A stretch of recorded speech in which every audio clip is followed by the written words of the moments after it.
Thank you very much, Yinsu. Very excited to kick this one off. Aspas up against Fnatic. We haven't seen it since 2023 champs. Rolling back the years, but now on MIBR, fresh off the first win for the organization on the global stage. Let's see if they can back it up with a second up against Fnatic.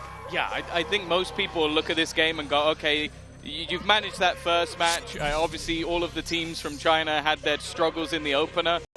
Fnatic were not one of the teams that struggled, so it's definitely looking like a different beast, a finalist in Toronto, but at the same time, the squad we saw play from MIBR looked very different to the team we got regionally. So hopefully, we're in for a real treat. Yeah, Aspas and Verno were definitely the highlights of that matchup as well. I'm curious to see how they're going to perform now here today. On the other side, though, for Fnatic, Boaster had an absolute life game. We know the Chronicle's a consistent factor for this squad, but Boaster hitting that form twice in a row, looking unlikely, I'd say. Who knows, though? I've seen his operator come out on this map and be fairly fierce. At least for now, though. Start from the defense was a little bit of early B control. However, MIBR seeming passive. Still an opportunity for an immediate rotate from Artsin. Put some pressure in to hold players to this side of the map. We talked about that utility over on the desk, and we're saying Fnatic have so much util to go and take those fights. They haven't gone and taken those fights just yet, but what we are seeing, the push up coming through from Chronicle. He's fully cleared Bathroom and Exodus of the A site now as Fnatic stack up on B, ready for the hit that MIBR are about to go for. This is not. They saw a player teleport to the other side of the map, maybe assumed that this would be a little bit more open. That's not the case, though. They're walking into a full stack. Not a bad start, though. Cortezia is going to get the opener. Yeah, they've come in, drawn first blood. Now the pressure mounting for Fnatic. The remaining players on the site, though, still have plenty of backup.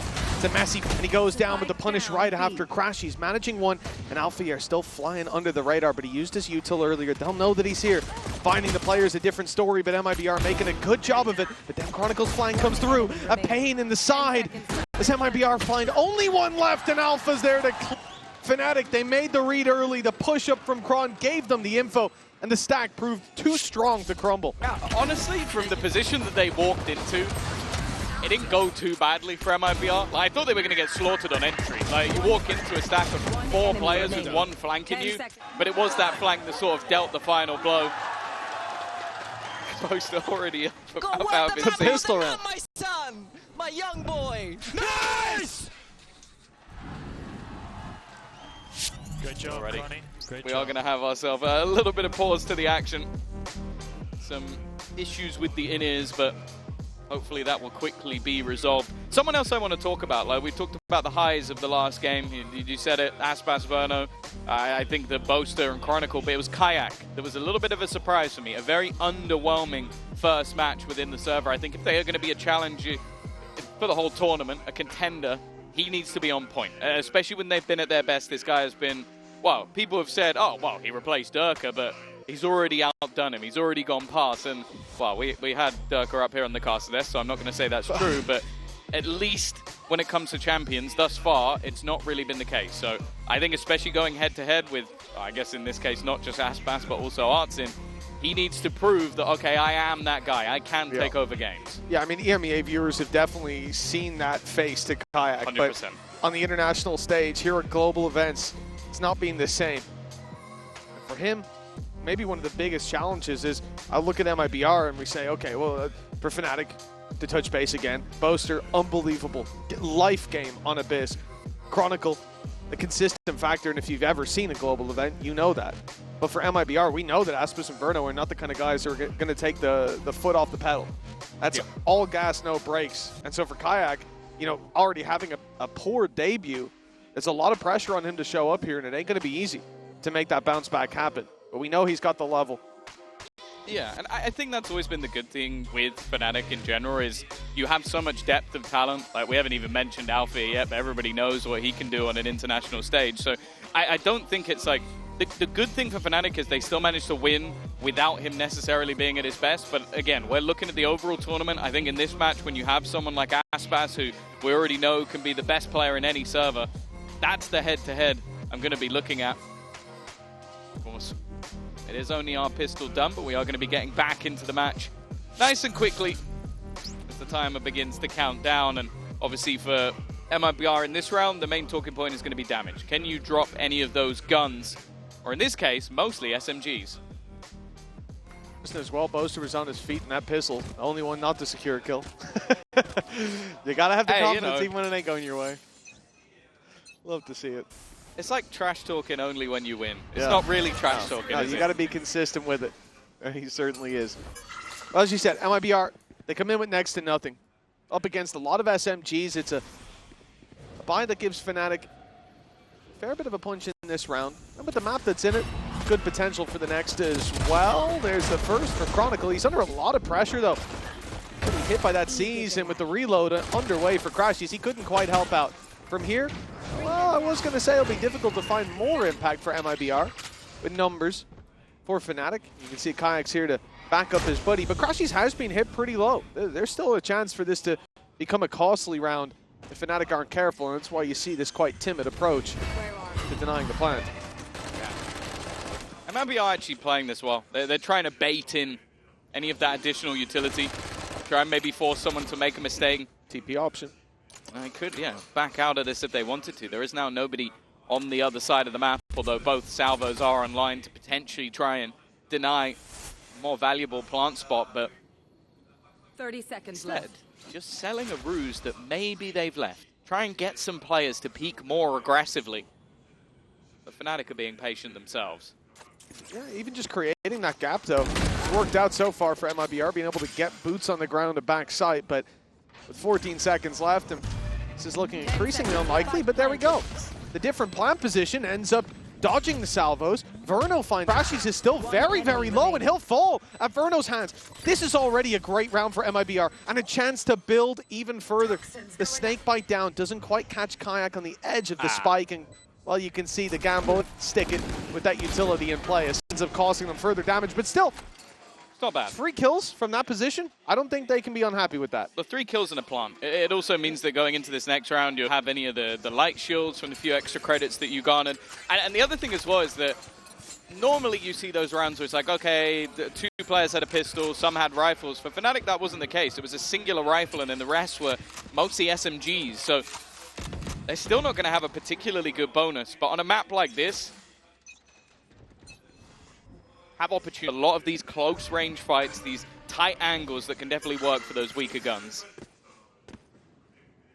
The early aggression on Fnatic, Kayak covering that bit of space towards bathroom, allowing Crashies to pick up the orb, now 1 away from the Nightfall.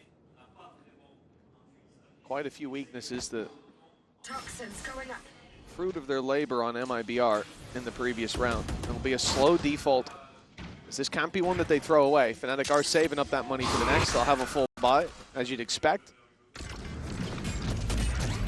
But in a lot of rounds, you'll see like 2, 3, maybe even 4 rifles brought in by the team that's 2-0 up. With these weaknesses, has to be a round that the attacking side secure. Well, yeah, the main thing will be gambling on positions. A gate crash taken. Cortezia already adding 1, and a nice double opener in towards that A site. Is heading in the other direction, and with Alfia being spotted, I can only assume that that TP must be considered. Walking back into where the rifle is would be risky, but now winning that fight makes all the difference. Verno putting Alfia in the dirt, and nearly, it is still Chronicle, it is still a Sheriff, but right call. With 2 players towards the A site, I agree with you. You know, a lot of the time you'll see teams go for the TP before those, but when it's Aspis and Verno who've walked all the way up and long, and they know they have 1 rifle. Second guy probably doesn't. They're pretty confident they'll take that fight every time. For Chronicle, okay, it's a rifle picked up. Chance for further challenge him in the TP, but this is exactly what Chronicle's expecting. Sees has caught him, and well, it's not going to be quite so simple a play. Not running blindly into the TP instead. I like allowing the players outside to fight through the door. Lovely, 2-1 now. MIBR with a pretty decent round 3. Yeah, it's about the minimum you want to be bringing through, the 3 rifles kept, so you're going to be able to come back in with a solid purchase. Operator already being put onto the board by Fnatic as well. Kayak going to try and fight those extremities, of course. When you look at this map, I'd say normally you're going to see some fairly hefty attack sides coming out of Fnatic, but last time they played it, it was also an 8-1 defense, so a map that they feel incredibly comfortable on. And for MIBR, defense, Arts of his own and some light shields, in fact, on the majority. But First of all, Down A. you think once that op fires off that he'll back off. You'll get at least a little bit of space for the life you've traded out, instead doubling down on the disadvantages with Crashies. Oh, that's a little greedy from Kron. You know, you want to see the jump peek there, grabbing a bit of info, and he goes swinging out wide. Ends up going down to 46. Look, there's still a serious chance, and as you said, the shield's in play. This is a double barrel operator. Chronicle's fallen now on the attempt to cross on backside. Crashy's almost losing his life to that outlaw. And it's Sheenom up top to drop him. The spike back under MIBR's control. They don't know it. They should also know that the operator's online with him getting that opening pick, so it is just going to be the save. And for MIBR, of course, their economy's not in an awful spot, but it's not at a stage just yet where they want to be trying to hunt down every single one of these weapons, try and run down that operator and risk losing their own economy. Instead, they will just be TPing out of there at the last second, just wanting to make sure there's no cheeky plays being attempted by Kayak. And MIBR already are going to put themselves 2 on that board. As said, though, the expectation is very little danger there is can be very easily avoided. So that Yoru ultimate being activated, never mind. Artson has gone down. Chronicle finds 1. That's a weapon retrieved for Crap. MIBR, I mean, they're not even back to starting positions. Obviously a man down, but look at where Aspas is. That's the trouble. He also got hit by the ult, so it's not like this is a massive surprise. The worst thing that can happen to you in this sort of round is ending up being isolated, and I'm looking at the position. It's very far away from the rest of the troops. Alert play, maybe checking if there's any sort of flank, but it definitely feels like a bit of a gamble. Crashies as well, already managing to add another to the death toll, and Aspas, he's kind of stuck in the mud, but still manages to get 2. A quick double to make this round look a lot. 35 seconds, and the op is still on this A site. They know about Alfier. Soon they'll know about Kayak as well. That position spotted. Aspas thinking about the deep swing. It's all down to the shot, and it's Aspas to hit it! His 3rd of the round! This man was isolated, caught by a Nightfall, but he became Fnatic's nightmare. Locked in already. Aspas will finally be put to a little too late, surely. A rifle retrieved for Alpha, but he's all alone. They know where he is. The time is ticking, and not in his favor. And with 2 players to root out, and no information on where they've gone, he has to choose blindly, choosing wisely out of the question. And as you can see, as you can hear, time is ticking away. He is trying to bait them into a fight. They've seen he's not defusing, but he's isolated 1 as a result. Alpha playing this masterfully, but the clock, his biggest enemy, if not the shots from the other side. A 3-2 scoreline locked in for MIBR. They're showing some serious resilience early on bind. That round was all Aspas in the end. The way it started off, Chronicle does well. A 2nd pick, taking down Shenum as well. It made things so difficult. And you look at where that utility is put into place. It's basically just to disrupt everything Aspas is trying to do. But while walking backwards, he just manages to dome one of the players. We talk about this guy in terms of having that highest peak of skill, but at this round you can almost single-handedly attribute to him. Without a doubt. Again, the fact that he's able to have so much impact isolated in lamps when the op is sitting around as well. It's even holding the angle that he swings wide on. But he's just too quick on the trigger, and a timeout called by Fnatic, as they are certainly feeling that pressure mount early on. And as you said, MIBR, they need a good attack side. But for Fnatic, they've had a few chances to already make that a complicated affair. But those chances not capitalized on.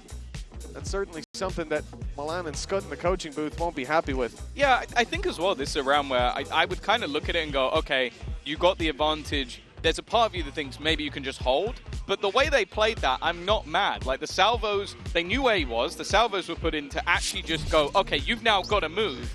It's just that Aspas still hits that shot. And that's always that characteristic of, like, if you started to stop peaking because he's doing that, you've lost. Like, you've already lost the game. But at the same time, if he's going to keep doing stuff like that, you may need to adapt. Well, the barrier's going up on a buy round for Fnatic. Big ulti's online. Kayak's had that dimensional drift for a while, but he has a big challenge coming. Heavy traffic.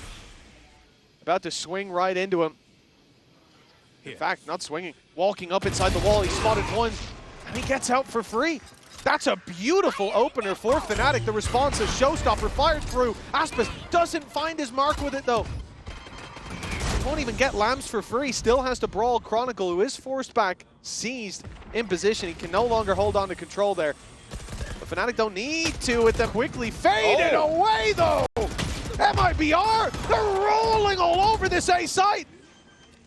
Grenade is live. Yeah, Player standing. Cortesia's just having one hell of a round. Like, again, this was Fnatic in the right place at the right time. They had a stack up. Look at where, well, look at the blue X's on the map around the A site. It wasn't like they were fighting alone. It was just that the duels being won by MIBR. The only one going the way of Fnatic is that opener that took down the Yoru, the player that's supposed to gather you up the space. Even the Showstopper did nothing. I'm all for Boaster. You question the potential of that flash in the pan performance. Same, and the timing couldn't be any worse. It was actually mentioned on the desk by Sue that sometimes he gets caught. It's almost comedic timing how bad that was. What a round from Cortesia. He's been putting up numbers early on here. You know, the Showstopper, as well as you said, it didn't find anything. It got them space. But even then, they had to brawl for that space at a man disadvantage. Fnatic backed off it. Wow, it didn't make a difference. Yeah, Cortesia off to a flyer, by the way. 8-2, playing on that Viper. Maybe not quite so lucky. That's an immediate pick for Alfia. Bear in mind, the only rifle currently on the board, but Verno is almost immediate. That advantage hasn't lasted for long. Kayak realizing this fight was not one he wanted to take. Once again, MIBR patient. They know that those salvos are likely to be coming. This time, though, a little bit too late to disrupt that plant. Well, yeah, was sent to the corner to push Aspis out in the open. A decision they might be regretting now, as he finds one from his... Looks for a bit more up in heaven. He's feeling greedy. No surprise. The weaponry advantage starkly in favor of that attacking side. Verno highlighting it with Chronicle all alone. He'll at least find one. Aspis is low, Yeah, although I don't think he's been taken down by Verno. Verno and Aspis both firing through some terrain to take him out of the play. It's 5-2. MIBR lights out starting this map. Remember, Pistol, the follow-up, and nothing ever since. Have you ever seen a kill through that wall? I feel like I've not seen it actually work. With a note, like, absolutely, but yeah, this is just rare. Like, I don't think I've ever seen anyone try and spam. Obviously, he knows he's there, but that's that he currently has at the moment, and that trifecta at the top of the board: Verno, Cortesia, and Aspas. Not what you wanted to see if you're a Fnatic fan. Early Viper's Pit to lock down at B long control. But for the majority, it's been the A site hits for MIBR. I guess the real challenge for MIBR coming into this now. Those ults from Fnatic have been saved up, as the credits have.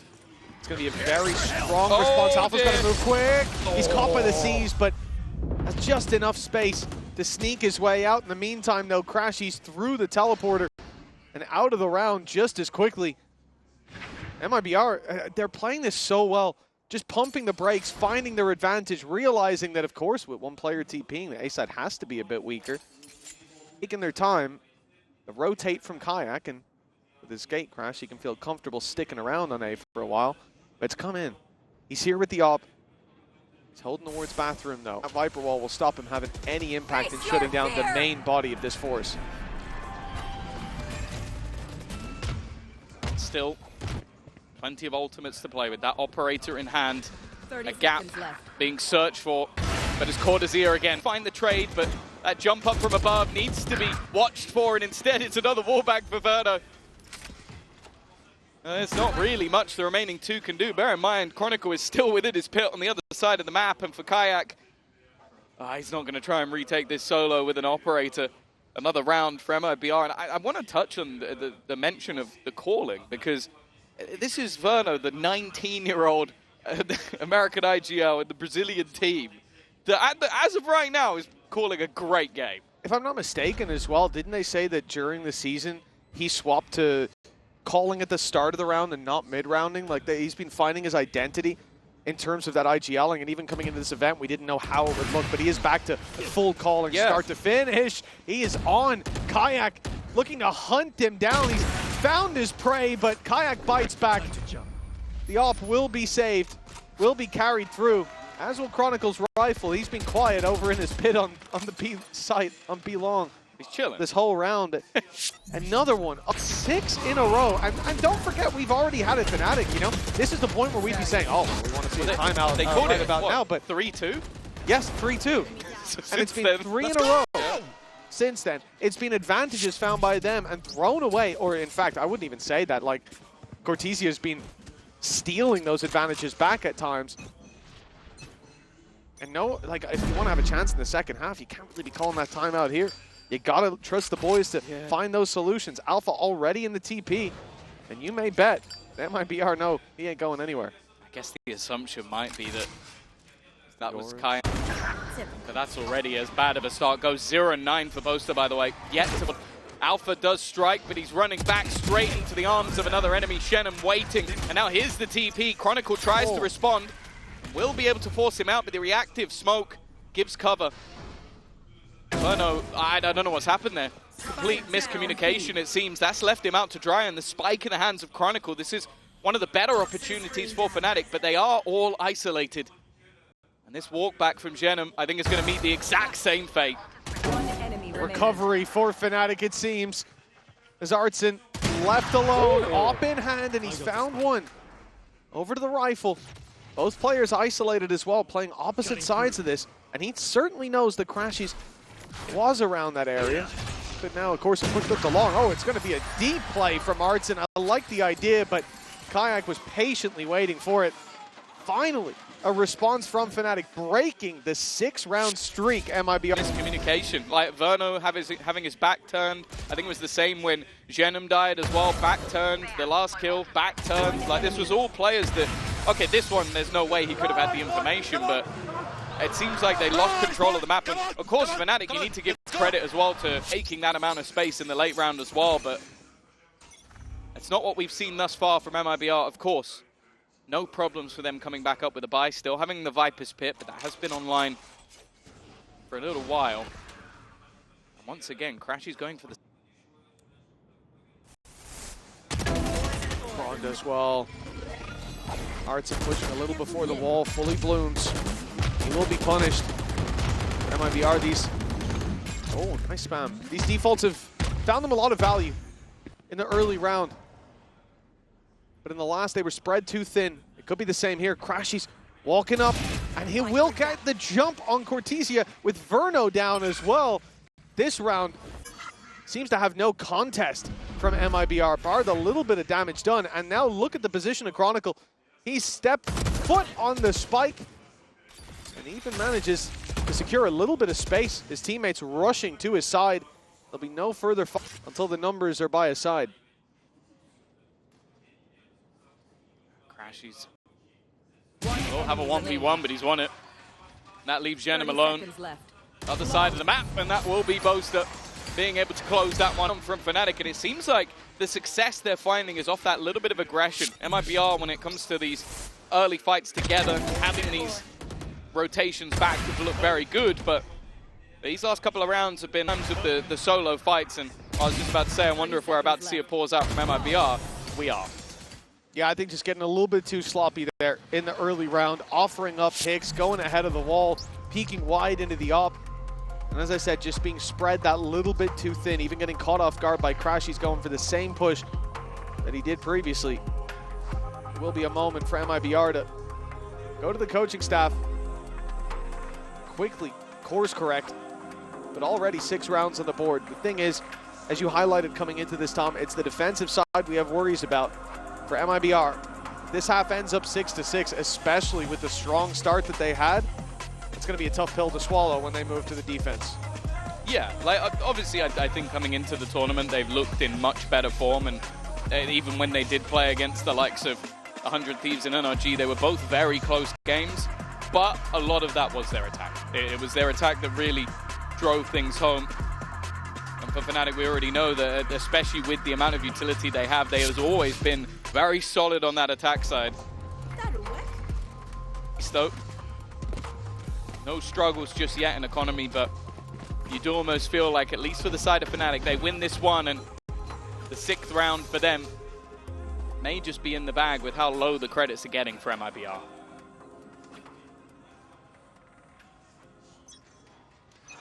Well, barriers going up and a big round for Fnatic. Full royalties to play with. Haven't got that Viper's Pit back online, but we also haven't gotten to see the ult popped by Alpha here.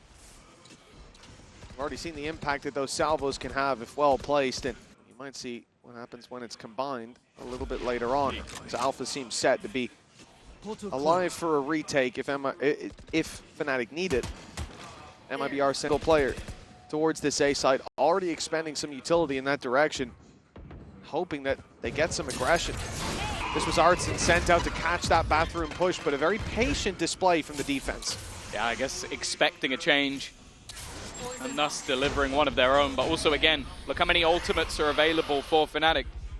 They have an extra risk, and it won't cause them too many issues, though. Saying that, Chronicle has taken a fairly severe amount of damage. Rotation coming in from Alpha yet. That Armageddon has been online for a long, long time. And the counter already been denied that showstopper, but it will not be denied. The response, though, from Crashies is huge. Another for Crashies! He'll find 4 before falling! And Artson attempts their dimension, but he is sent straight there. A one-way ticket to round 12 as 6-5 is locked. Fnatic impressive. Not just in this map so far, but in this round. Crashies dug so deep for that play. And they had lost a lot of control. Kayak being baited out by the decoy. It was a free kill for Artson towards the bathroom, removing that operator that has been such an annoyance when it comes to pushing that A site. It seems like MIBR did all the difficult work, and then they found an unexpected roadblock. Yeah, he had to react quickly. It was his ult that left a lot of them low. And from a fairly commanding position, MIBR are starting to slip. They've still got stuff to play with in this round, though. That Viper's Pit has been online a ridiculously long time, and with the Dimensional Drift available, it's going to be Artson trying to take the space, and he's 6 opener, a second going their way. And this time, Crashies is not close enough to respond. They are, however, going to try and utilize that Teo ultimate, but to no avail. It's only delay. Yeah, it buys them time. For the Viper's Pit down as well, that retake's just become so much more difficult with Alpha going down. They've lost elbow control. The flank from Crashies is still so far away. When Chronicle stepping to spawn, I mean, they're still going to be wary of that position. Even letting the decoy go past, but you can see Artson has one job here. Stay close to that pit's edge with a shorty in hand, and when it falls, he goes swinging in alongside Verno. Beautiful work from MIBR to lock in 7. They made that response. I like the immediate aggression out from Artson, using his ultimate for space. They had a set play based around that Viper's Pit, and it worked out wonderfully for them. And for death toll that they had already taken, it was just too difficult to get back into the round. Still, a pretty solid recovery for them. None very special guest down on the stage, who is standing down there with Lou. Et je suis ravie d'accueillir la belle-sœur du GOAT, Aspas, back to family interviews now with Aspas' sister-in-law, Rafaela. Thank you very much for being here, Rafaela. Welcome to Paris, first of all. And the first question I wanted to ask you is, I think you know how popular Aspas is in the Valorant community. So how does it feel, you know, having such a superstar in the family? Hi. For me, it's very cool. I really like his have a skill? Yeah. Yeah, I think we can see that. He's one of the best players in the world, definitely. Donc, qu'est-ce que ça fait d'avoir une superstar comme ça dans la famille? Elle sait à quel point il est connu. Bah, tout simplement, il est trop cool, il a trop la classe, et je suis très fière de lui. Second question, there is also a big love for FPS games in Brazil, right? So, what makes Brazilian teams like MIBR so interesting to watch? Maybe because they have aggressive. Yeah, aggressive. Yeah. And very happy to watch. Yes. Yeah, they're like cheering and stuff. Yeah. Yeah, I think that's indeed a very solid answer. Donc, qu'est-ce qui donne un petit peu envie de regarder les équipes brésiliennes? Qu'est-ce qui fait qu'elles sont si intéressantes à regarder? Ils sont très agressifs et sur scène, ils sont tout le temps heureux, ils sont tout le temps là en train de se cheer up. And finally, a little bit less serious question, but what is the best food you've tried so far in Paris? French toast and hot chocolate. I think that's a very good French breakfast indeed. Thank you very much. Donc forcément, les toasts français avec du chocolat chaud, c'est son plat préféré en France. Thank you very much, Rafael. Obrigada. And I think it's already time for us to get back to the game. It is indeed, Lou. It's time to get back into Fnatic versus MIBR. Half one, 7-5. And we had lots of standout players and standout moments. But stealing the show, I think, with that big play was Crashies with the 4K. But Aspas delivering round-on-round success for MIBR has given them the lead. Yeah, you could look at it in the Coinbase Econ report. Like, he is definitely had his moments. I think he's had the number of Kayak as well, which we spoke about that as sort of the battle of the two. I still think Kayak had a pretty decent first half overall, which I think going into the second is going to be important. We know that there's going to be a lot of aggressive utility, especially off the back of the likes of Alfia and Crashies to put him into positions. Boaster as well from the backline, going to be putting down those stuns. But the man who needs to take the space is going to be Kayak. And if they can get into those post plants, that is always where Fnatic have been fantastic. The good thing, though, for MIBR, this double duelist. You're going to try and disrupt that. You're going to try and get ahead of any of those executions that work on their defense. All this pistol round could bridge the gap for Fnatic or send MIBR way into the lead. A slow start. Who could have guessed? Their attack side, for those of you that don't know, if you ever watched VALORANT before, but they really like to play this slow, methodical. For MIBR, I think that's going to be one of the challenges in this series. But I think it also comes with an element of readability. Difficult at times, perhaps, to sit in their positions and put together the pieces of what Fnatic are trying to do, but already we're seeing some utility put out on B. The info goes back in MIBR's favor that no one's actually there, no one's taken long. Can start to get itchy feet on this B stack. But that's the thing. It was those 4 players set up initially, although the one on the other side is Aspas. So if anything, you kind of feel like it's a balanced setup. But his job is basically to just try and pick some people off and then maybe else to deny. It's all a ruse, though. It's a fake back in the other direction. The push-up's already come in. MIBR are in a fantastic spot to try and deny this space being taken. They've had to double back because of how far the Chronic made the realization, but now that spike has been dropped on the deck. This is looking fantastic for MIBR. 15 seconds. There needs to be a huge play, and in fact, the plant probably not even going to go down. Artsim from behind has already shut this down. Chronicle, 1v5, no chance, a flawless PR. The lead extends in MIBR's favor. They lost the opening pistol, still out of that half with a 2-round advantage, but here the proactive early aggression. But it's not even that early. It's not like they started the round. Oh, let's push down on like short. 30 seconds. Yeah. They're waiting. They're running that clock down and realizing, okay, Fnatic should be going for a hit soon. They should be looking for space. Let's see what we can find. And this is what I'm saying. Like, it's very difficult to play against Fnatic the first time. But if you know how they play, you know that you have to search for those gaps. And MIBR have already cracked the code. See if they can continue to do so. This one should be a big investment side. They've already lost one player with only one pistol carried through. Anything else for bonus, and there's Shenum gone as well. Yeah, they also have to somewhat wait for that other player to get back in to even retrieve one of those guns. Timing should make it fairly easy. Phantom's up top. There's also a Guardian to be found. They're not going to get anything, though. They at least managed to get the one. Did they get the Guardian as well? I don't think they did. No, they didn't. So that's at least one gun drop. Not the worst, but obviously on the other side of things for MIBR, they're still going to come in with a few to play with. They've had some of those individual moments of brilliance, and Time to jump.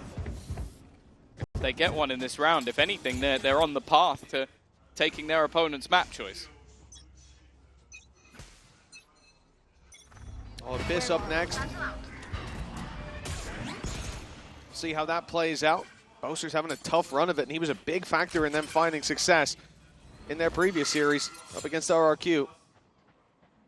He still has just that one kill he closed out the last half with. Yeah, I like what we just saw from MIBR. So that was the haunt over the top into the smoke with the flash behind it. They were hoping to try and put Aspas into a position to find an Opera on those players who are waiting around Fountain, but nobody there. It is Fnatic playing in such that passive style that it starves the opponents of information, but Cutting. we've already seen that MIBR have done quite well in the first couple of rounds to react to that. And with Artsin only having a pistol, he's happy to play up close. The lack of over-rotations as well. A lot of teams will make that push-up, see nobody, and just go flying towards the A side, assuming that the hit's elsewhere. But used to the slow approach, ready for it at least. Artsin, is he going to go through this wall? Only got the Ghost to play with. One of the two weaknesses for MIBR. Uses the decoy to push them back, and it's a lot of stoppage from MIBR, keeping Fnatic down to 20 seconds before Aspas falls with the wall bang. Verno doing a ton of damage. Oh! He'll take down Kayak, and he leaves Boaster, Alpha, and Crash. He's all very low. The so volley close. just misses. The plant will be secured still. A huge opportunity with Alpha regenning his health and dropping Verno. They could clean up the rest of the kills on the site. In fact, and it ends up in a 1 versus 1. Cortesia alone.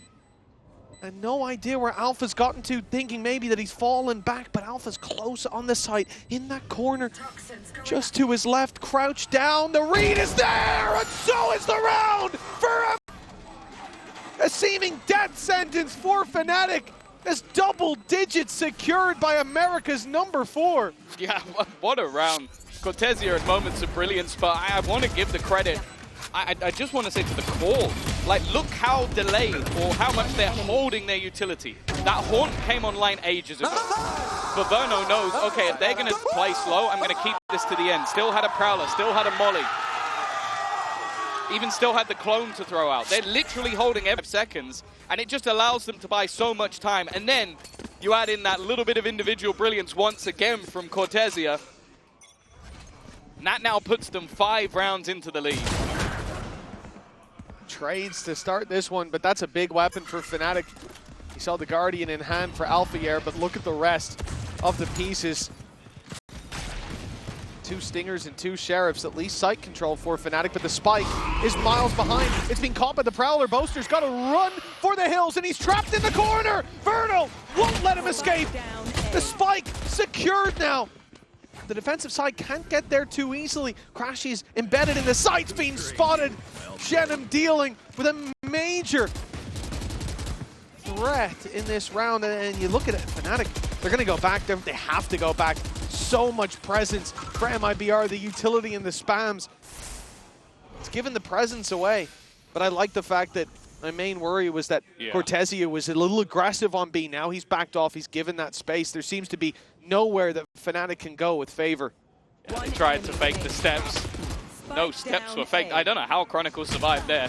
I don't know how he's alive at this stage of the round, I'll be honest with you, but I don't think there's any chance of him winning it from here. Even a cheeky little blast back jump from Aspas. 11-5. Fnatic's map choice.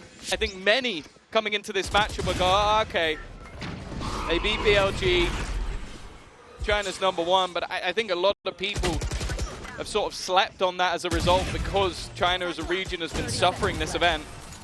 But they are proving that that was not just a singular performance. And what you mentioned about that second pause and wanting to save it, I'll be honest with you, Mitch, I feel like it's 11-5? Yeah. I mean, for Fnatic, 11 is the magic number on the other side of the stage. That's 11-3 though. They got too many rounds. Yeah, Doesn't work. damn it, actually. Yeah, the code's been cracked. Give them a few extra, and then what can they do? But this has got to be a frustrating start for Fnatic. Keep in mind, the next one up is Abyss. As we said, somewhere the Boaster was a major factor in making that a strong map for them in the last matchup they had against RRQ. He's having a slow start here on Bind, and most importantly, Bind is Fnatic's pick. They came in ready for this, and it looks like MIBR's prep is standing to them a little bit better. Yeah, but also just look regionally. Over the last 3 months, Fnatic have been 4-1. Their only defeat was to Team Liquid, who were the best team in EMEA, at least, coming into this tournament, and it was an OT defeat. This has been one of their best maps, and right now, well, for MIBR, who during the regular season struggled massively within Americas, they are looking completely different the second they've made it to Paris.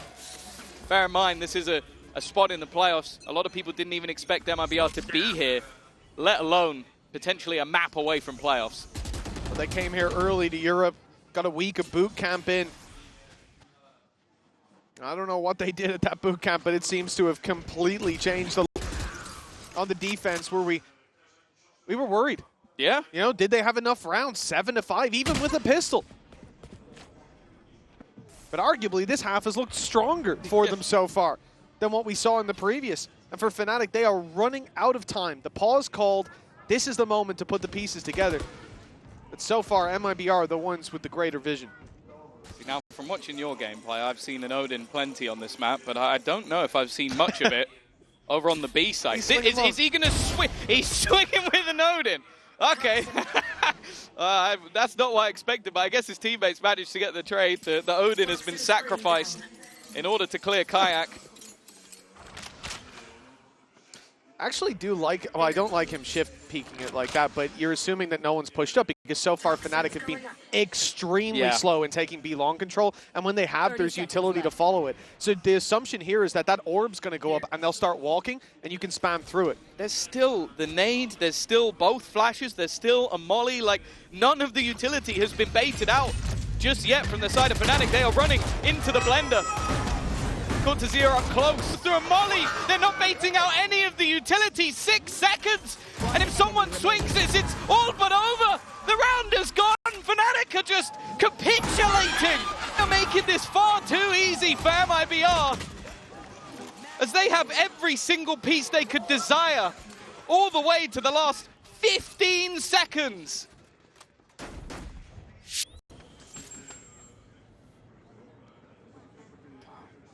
A minute left, which means we probably won't see the move for another 50 seconds.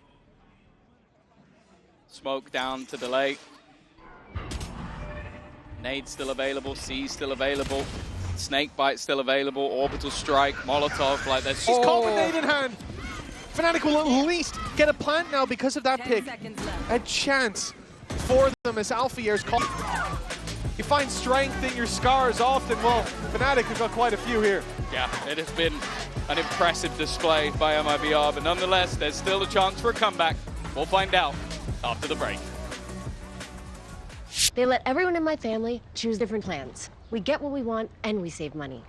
Love that for me.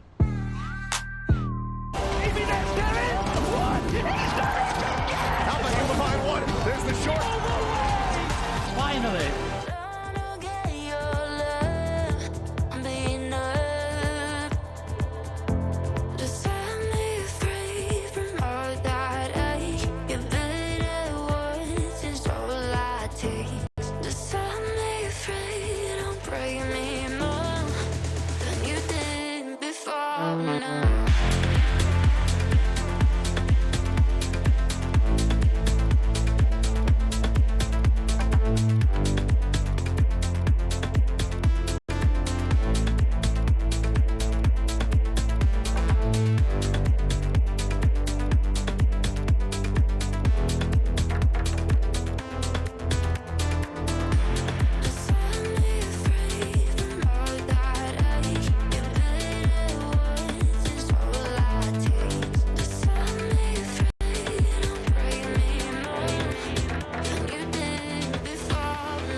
guys, Mika here, and I'm with Fraud of MIBR. Congratulations, the team looks incredibly, powerful. They look so aggressive. I'm curious what you told them before this match, because they were looking like they were unafraid of anything. So what inspired that kind of aggression?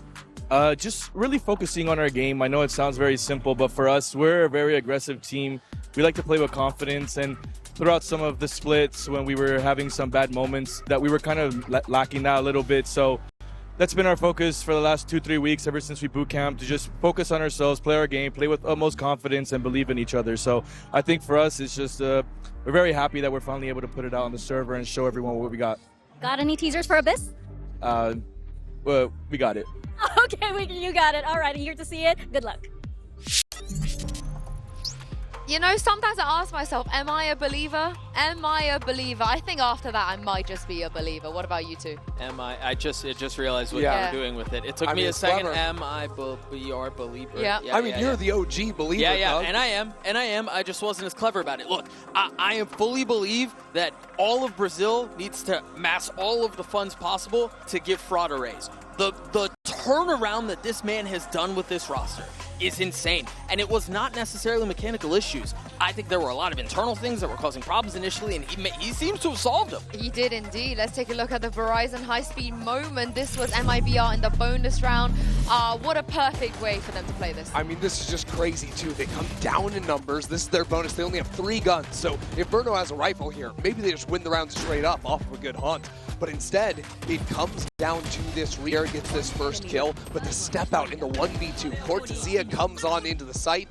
And I really liked how Alfiero was playing this, playing inside the little pocket. I didn't think there would be a chance Cortesia would be clearing this, but he steps around, takes him out, and this started the snowball. MIBR did not lose a single round on defense. Yeah, do you know what Fnatic did? Because love the vibes and the trash talk Cortesia brings. I know you've been holding this back. Yeah, because I know it's your last day to give you a good time, but the thing is, I'm straight up not having a good time because Fnatic got 8 first kills and only converted 2 rounds out of the 8 first kills, and they threw a 5v3, of course many 5v4s. That genuinely, I hate to say it, was pretty unacceptable of a team of that caliber. Yeah, I mean, the cope is that Bind is a map where it's hard to retake sites even when you are up in numbers, but frankly, that is inexcusable. That was the cope. The truth is that Fnatic were not doing a good job of playing to not able to capitalize on that with the Waylay, then it's going to be a 2-0. I think it comes down to not trolling, but you know, that's also good. I like how simple you are with it, and honestly, you're not wrong. Thank you very much. But for MIBR, though, they're on the cusp of qualifying for playoffs, so let's get into map 2 and send it back to Mitch and Tom. Thank you, Yinsu. You know, in darkness, the faintest glimmer of hope shines bright. And for Fnatic, maybe that's Boaster whipping out another 13 and 1/2. Quite a turnaround it would be from that first map. For MIBR, this squad comes in as an organization not winning a game on the global stage when they arrived at Champions, but now they're looking to set the record straight. 4-0 in opening maps, locking themselves into playoffs. That is possible. It could be their future. Hell, based on first map, it may be their fate, Tom. But Fnatic, we know this is a team you cannot count out until the last round is struck. Well, they could send the China #1 and the team that finished second at the previous international event into the lower bracket. A great start already. Alfio was meant to be the anchor of the site. Instead, Aspas has eliminated him immediately and already looks to carry forward. Oh, nice stuff from Cortesia as well. Seems like such a safe pair of hands.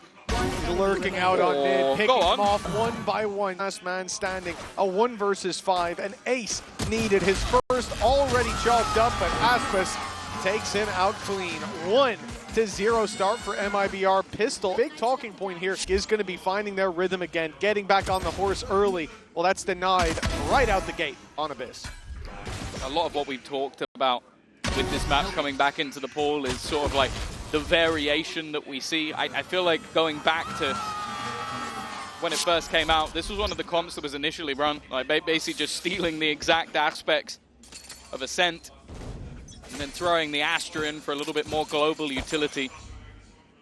But for MIBR being on that attack side, they're quite happy to just contact into things. And when you have a tip of the spear like Aspas, it becomes so difficult to play against. Now, Fnatic in this round have already got very aggressive, but Cortesia is hearing all of those steps. The first should be free and will be, and now the rest of his team have just gone into A with relative ease. Got full control for MIBR. Not playing on site, instead moving back towards main with 2 to cover off that flank. Cortesia, be careful as he goes back towards the spawn, but he's only got the ghost. And why not farm up another one of those orbs?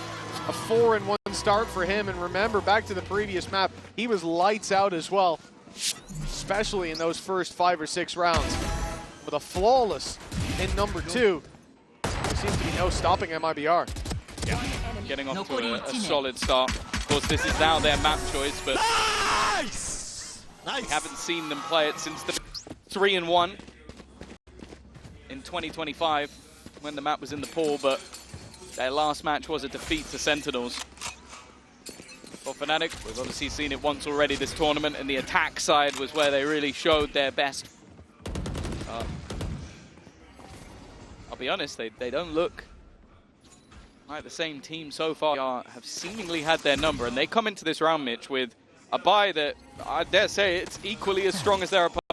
Yeah, with credits to spare, right? This is what we were talking about in the previous map, that you'll see this so often. And I think on a map like Abyss, it's even more relevant with so much space. You need those weapons to challenge on range. MIBR picking up the pace. Already moving towards the A site, and they have pushed Fnatic well, and the plant being secured. At the moment, there it is. Okay. They needed an advantage, and they found it. Yeah, Althea not wanting to overface. He was within the site initially, but has fallen back for the retake. A very passive position from Shenum.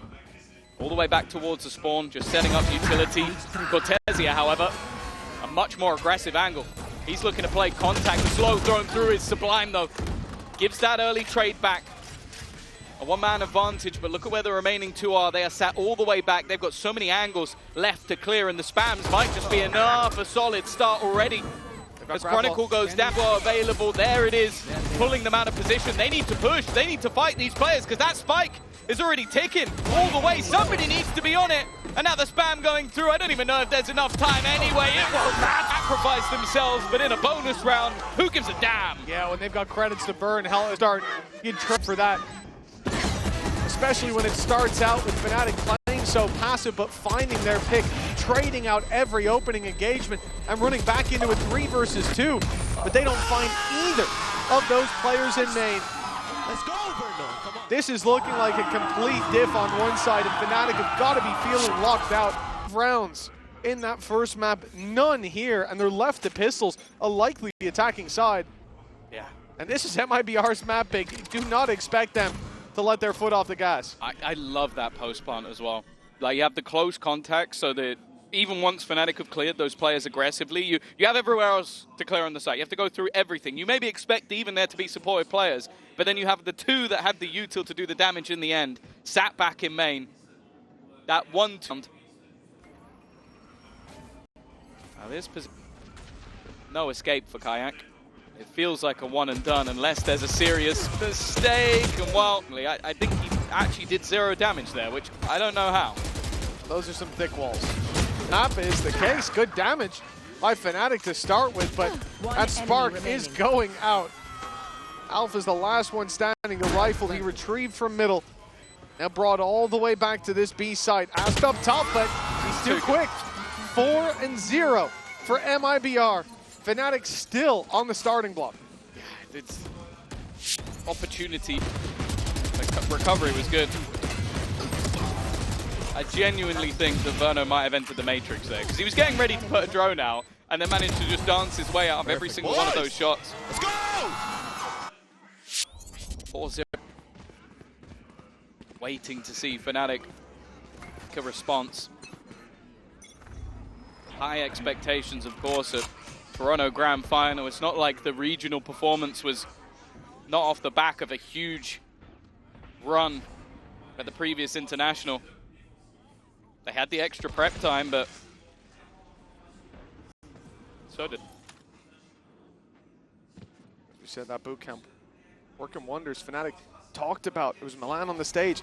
MIBR just kept walking up on them. So Fnatic are going to try the same. It's a big risk in this buy round, and MIBR is so patient. They see the reveal, not catching Cortesia, but he'll be pushed back. Stun, Kayak does well. The bow pulled, Crashies and Boasters still drawing breath. This is a huge early advantage from Fnatic, but that didn't stop them from losing rounds on Bind. Sue said it, 2 out of 8 where they found the opening picks. This has to be different now. Yeah, otherwise we could be seeing a very quick series. That's not the expectation, but slightly repositioned. The kill trip spotted at the last second, but it gives away the position of Artsin. He's going to force will win it. A 2v5. The only thing that genuinely terrifies me here is that Odin just sat in the Inferno, could dodge those shots. There's a chance. Already finds the first. Aftershock goes through a second for Verno. He's looking to do it all with the Odin. Only 2 remain. Verno still on the down, and Chronicle could put an end to the absolute madness that Verno was trying to deliver. It's the same 2 players in main, Tom. You were about to betray him, yeah, you did. I really did. That third spray, I was all in on Verno there, man. I could see it in your eyes. You're like, oh. Odin stonks going up. But no, it's the same 2 players. It was a 2v3 last time. Now a 2v4. The difference being Chronicles here this time. Locking it down. Those players trapped in the corner. They can't get out. Just swinging them dry. Now as well, Fnatic giving a lot of individual fights, not playing together. And we saw those same glimmers shining through here. That's taking around a bit too long. Kayak almost goes down, but it's the Hunter's Fury on the back of it. These players trapped. Make it out with all 5 players intact, and a deep push from Cortesia is spotted. Yeah, he's sitting there while the rest of the players are under attack, but he has been dealt with. And Alpha, yeah, well, he's gone completely unchecked. Not expecting the aggression to be through and on the Odin spam. Oh, it's eventually starting to find attack, but Alpha has managed a double of his own. It leaves just 2 standing again, and with the spike down, they have to battle to retrieve at the flank. Already coming in, but Crashy's not overstepping the mark. He's just going to hold, just going to block them in. Odin, yeah, I was about to say, it's not something I ever expected or wanted to see. You've got a 2v2 on either side. I like the fact that Fnatic are showing this patience. I think this was missing when it came to the previous. Shannon alone now with 30 seconds. He has almost no chance. He was best to isolate these fights, but that's the end of this round. Nice. Great stun thrown through from Kayak. Good piece of utility. Locks in a second for Fnatic to climb back. Well and truly underway. There's still plenty of time for this to spiral back into MIBR's favor. This was a much better looking round for the side of Fnatic. He had the set play initially that, although didn't necessarily go exactly as planned, the other players on the team were still making a move. Like Alfia taking so much control over on the A side. Let's go, boys. And more importantly for me, it's Crashy's control. Like not only in that flank at the end, but more importantly, making sure they didn't lose complete control of middle. That might be our ults online. I'm looking at Artsin in particular. This opens up the play towards the ace trips, and that's exact for the blitz into heaven. And it's both. He'll deliver though. He finds himself one, backs off. The problem is the player he dropped can be brought right back into the fight. Those trips to a plant should be found for free. 5 versus 4 with damage done to Boaster. It's delayed a little. The fact is though, MIBR's post plant so far has been fearsome. I'm already looking back at Verno and finding out that there's 3 players in the position, the close crossfire into mid as well. There's the dash through and the information, but Artsin just ignores it. That one was free, and he goes for a little more. A 3-for-1 combo deal with Chronicle nowhere near the action. He revealed them initially, and then he puts them in the grave. Very well played. Target selection as well. Kayak going in there. A lot of players will swing wide, looking to take down that close player, but you got to be ready for the waylay. We know how this plays. Go in, find info, get out. Fortunately, by the time that refract was finished, he had no teammates to push with. Really well handled. Look at this, doesn't even look at the reveal to start with. Full confidence in that swing. Let's go! Woo! It's just really good skill.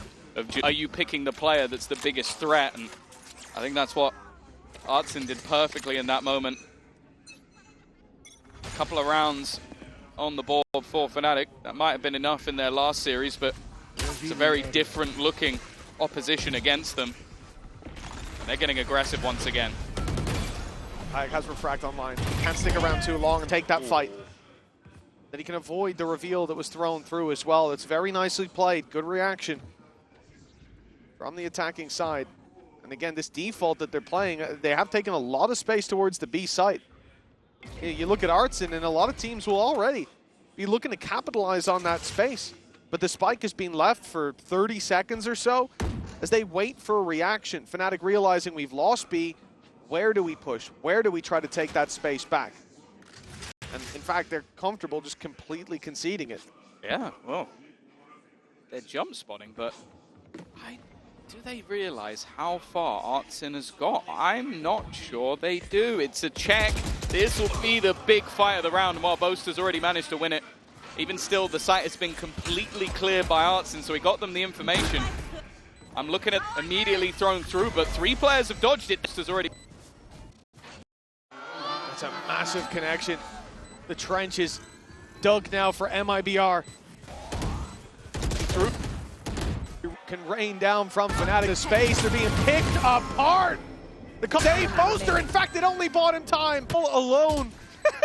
The save can be called into play, but he's going for it. He's being baited out and eventually dealt with.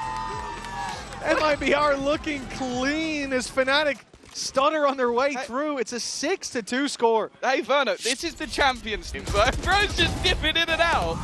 And the Cosmic Divide just full troll at the end. Still there? Still there? Look at me. Still there? Oh, this is just funny. But yeah, again, you see those advantages picked up. Nice! Let's go! But in those post plants, MIBR have been devastating. Their synergy, like we mentioned, this team is like a lot of youngsters, a lot of inexperienced players, an IGL of 19 years old, but you look at this squad and how they play together, you wouldn't be able to tell. Like we from them, the veterans of Fnatic, who the player that they sort of picked up was the best from Ascension, and then of course, he went there and done that over in Americas. This is dire straits.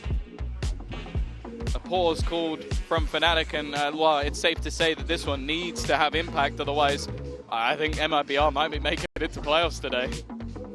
It's looking likely, and in a 2-0 fashion as well. Yeah, that's the course that we are on. As I said, you really can't count them out, discount their success. They do it twice. There can't be one team on a bad day, and it's not likely to be 2. You start to think MIBR may be a contender for the crown, a team that recently put up their first win on the global stage. And they've obviously got a taste for it now. Oh, thank God. He had the refract. Yeah. I've seen Nats do it. That means anyone can do it. Gonna stick around. In a round like this, you understand. I go again. He's been missing. I've seen Nats speaking.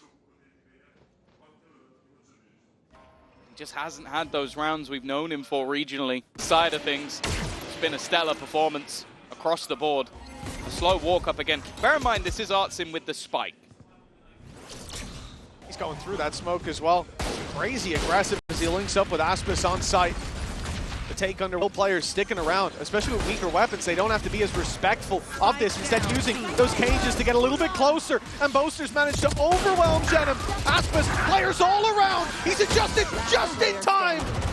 But it has to be Verno, the man who we've seen make some of the biggest plays on this stage. Have some huge performances. I thought he'd fallen off there for a second. 30 seconds left. He's managed to sneak his way around. Boaster's above him. Boaster right above him, but Verno slipping through his grasp. The smoke fading. He's looking the wrong way, though. It will be Boaster to take him down. His 3rd kill of the round, and a MasterCard Thrifty gets Fnatic to 3. I genuinely think they needed that. Something to just get them back in the match. Individually, we mentioned it last time they played this map. It was his attack side prowess that brought things home, and it was an 8-0 attack. So realistically, if they get enough on the defense, it might just work out for them. But he managed to the whole site. I was going to say, he managed to work with the chaos, help bring that one through. Here goes Kayak again.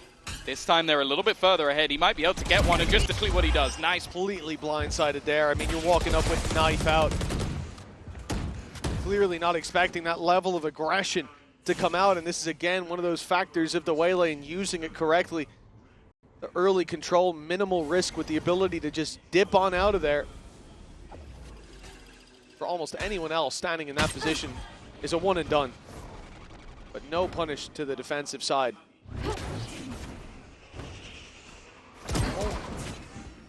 Nice attempt. Oh, rolling thunder. Really? Yeah, I guess clearly feeling like there was a lot more there.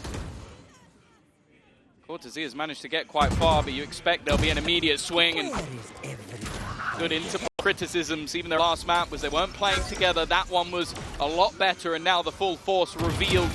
Should be a fairly easy kill from Alfia, and it will be. Martin needs another big play. It's not going to happen. Aspas needs an ace.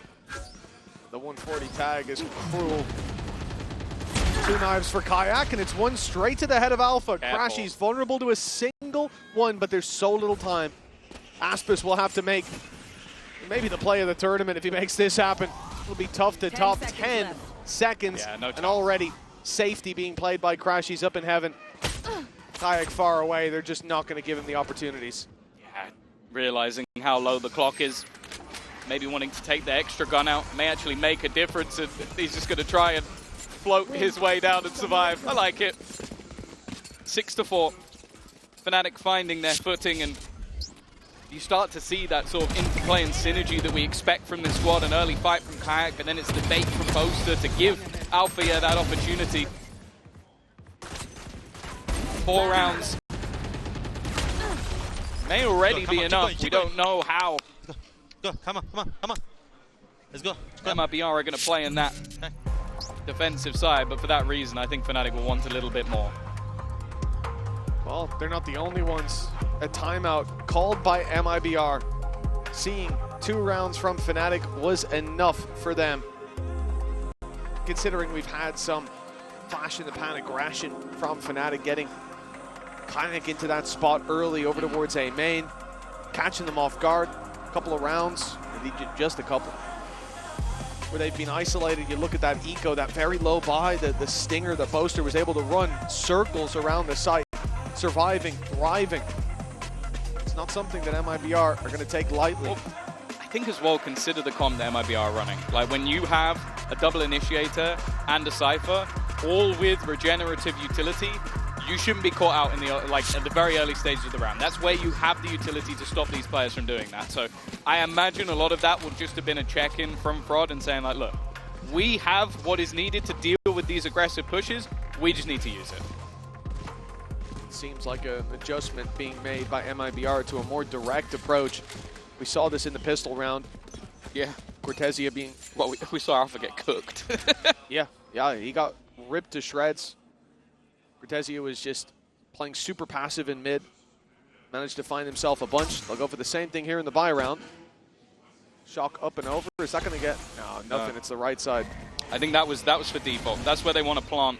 So just making sure there isn't a kill trip on that. It's on the other. But it's kind of hard to deal with anybody there. It will slow them down, but getting a pick from this position is very difficult. So that post spawn's going to be in. And I'll be honest with you, Mitch, that is where this squad has been the scariest. And ult as well to buy them more time. Fnatic, because it's such a direct hit, they have so much utility to work with, but they can't use it just yet. The spam from Verno working wonders, but Aspas has gone down. He's been in these moments, but so is Cortezia. Bringing the numbers back into their favor, MIBR. They've even got Artson on a pistol. He's the man on site trying to run that clock down, but Cortezia falls. The The grab well having to be used early on, but now the pressure mounting for Fnatic as Jennifer won this free! In this world of chaos, Verno is the cam, not Odin. Last round. Much value and a 7th round, a guaranteed lead at halftime for MIBR already. It's quickly becoming one of the hottest prospects in all of Americas. A 19-year-old in-game leader who's currently, I think, 12-5 versus Fnatic while using an Odin on the attack side. Find me another player with all of those characteristics. I can tell you now, they don't exist. The only man above him is, well, a man who is... And one of the people he's doing it to is the other. 1 round. The stage is set for the second half with this. And it's Aspas getting aggressive. He'll only find the one. Kayak's there to save the day, but damn it, the weaker weapon range. But the Odin comes back. The wall bangs again for Verno. But Kayak, his performance left us wanting more, so much more from him after that debut down the stage. Like he's delivered when it matters most. Fnatic 5 on the board. Yeah, they really, really needed that one. It is just going to be the 5. We'll see if there's a response to be had after the break.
Welcome back, folks. Coinbase Econ Report at the halftime. Now, we had some big players here, Tom, but no surprise for me. And for the Coinbase Econ Report, Verno is the standout. I'm just looking at purchases. That's the that's the one that gets That's me. my guy. The attack side, aggressive Odin, double entry in the last round as well, even though they lost it. This guy is very quickly becoming one of my favorite players to watch. And I'm not a huge Odin enjoyer. I just enjoy watching him use the Odin, which, you know, I think that's acceptable. It's the best of both worlds. I'm glad someone from the core has finally convinced you. I'm not a complete degen. I just, I'm okay with that. You're okay with the guy running through smokes with no Odin in hand? Yes. Hell yeah. Oh. He's special. He Everyone really else is a rat. Well, myself and Yinsu will have words with you after this. That's 7-5, a 2-round gap between them, and for MIBR winning the pistol, it gave them that little bit of Fnatic start to heat up. They finally contested, because on Bind it didn't feel like there was a contest. This felt incredibly one-sided. Close it out 2-0 in both their series. A statement start to their champions run, to their first run of any kind at an international event at a global for this organization. Enemy spotted. They've already caught the early aggression out from the side of MIBR, and I think as a singular smoke has deterred their initial push. That means there's going to be so many players here. Wonderful entry, though, from Kayak. A huge initial fight that took down the defender. The spams coming through. Kayak already with the second of the round, a third even, taking over individually. This is what Fnatic were missing, especially in that last. But with 3 already in the pistol, a few low HP players, but it's a miracle. Now this would be something else entirely. As we said, Kayak in the previous round, or previous half, he had that massive 3K. Helped Fnatic to course correct, to close that distance. Now he's in a spot, seemingly to have done it again. His pistol will close the gap entirely, perhaps, put us to 7-7. Kayak's going out for more, building those orbs early on. Even going down isn't that bad. He's halfway to having the ultimate already. In the end, it will be pretty damn clean for Fnatic. A much-needed pistol round has been secured. Yeah, well, we said it. The last time they played versus it was an 8-0 attack half. So we are going to be looking at MIBR. Now, I'll say you pick this map, you better be ready for that. But I'm pretty sure RRQ picked this map as well. It's always rigged. They've at least got to see what Fnatic have been doing. And I'm sure Rod has been cooking in the lab, maybe not with the comp, but at least with how they're going to deal with that. Aspas maybe considering taking some early space, but you just have to look at what's on the board. It's not even a sheriff, Mitch. It is literally nothing. Yeah, that's why they're stacked up so heavily towards this A side. Putting all their eggs in one basket, throw the early knife, hope to assume that because they haven't been caught by the knife, MIBR will have rotated. They'll be stacked up on the other side of the map, and then you go running into the stack on A. That's not a bad idea. Unfortunately, it's not going to work out. We can see that Fnatic, at least to start, are bringing this towards the B site. Crashy's even giving up that full control over A main. It's already locked in. They'll be waltzing in to a site that's, I mean, it's not even defended. Cortesia is miles away. They'll claim an orb. I imagine unless... Yeah, that's what I was going to say. I was going to say go down to the spike, but I forgot. Incoming Lothar copy pasta on Twitter for the 8th time. And more importantly, it is a flawless round. Even though they don't get all the orbs, the main thing is they keep all of the weapons. So you look at the purchase that's going to be coming up, it's similar to the last half. I think most teams are running it like this now because of that huge range advantage and the good chance that you're going to find a gap. Because of that, a bonus round, it's barely a bonus. The only difference is they have denied them having any form of ult, which with Kayak and Crashies both having a few orbs each, I actually think that's well worth it. Yeah, a bonus round with Boaster on the operator. That's something. Quite a big bonus. A wise man once said, that's how daddy plays. So let's see what he's got in the locker. I mean, it's the one player on low credits, right? Like, it's a huge buff that you get on that attack side. Being able to take these range fights, maybe find a free opening pick. No spam. We'll send Crashies back. Fnatic do take the space in the end, and for MIBR, I think waiting for numbers is almost their only choice at this point. Can't go running through those smokes. Yeah, surviving on the B side when there's a stun going through the left side and then a grab well at the back, there's not really a safe space. The only worry now, though, is can they break back in on the retake? Already a pop flash that doesn't quite catch, but it's going to be Artsin getting ready to potentially swing through, trying to delay them. They are just being held back, and somehow Kayak is just dodging all the bullets. They can't expect anybody to be here, but they've been able to find the early trades. This doesn't matter, but now it's all onto Boaster. In that backline again with the operator, facing off against a man who is a master of that gun. But that time is ticking desperately low, and he does not flinch. It is Boaster in the post-spawn, and Fnatic in the lead. Well, compared to the last map, he's on fire now, and that's going to be a much-needed confidence boost for Boaster. Great reactions from MIBR. You can see Aspas up top, taking the fights deep, and as the push comes around towards that spawn, towards the bridge, he's there to cover his teammates from above. A big player in that retake, but Boaster... Are we in an alternate universe? Boaster just won a 1v2 clutch versus Aspas. With an op. Yeah, it feels like someone moved a chair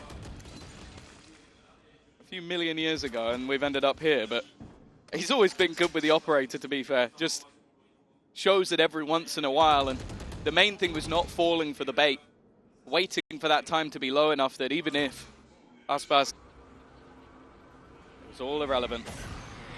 And after a poor map one and a shaky start to this map, and now finally starting to see what we expect from Fnatic, the team that on this half of Abyss absolutely battered RRQ. Yeah, and I think Boaster was 13-1. He died a single time. Still time for that performance. Yeah. He didn't use an op though, at least to my memory. Don't think so, no. In the bonus round.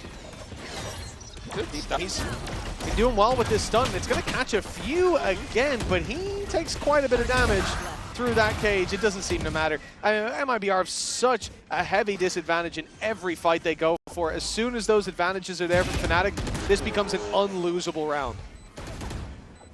Yeah, even still, Fnatic are going to want to keep this one nice and clean, a chance to really build up some of those ultimates as well.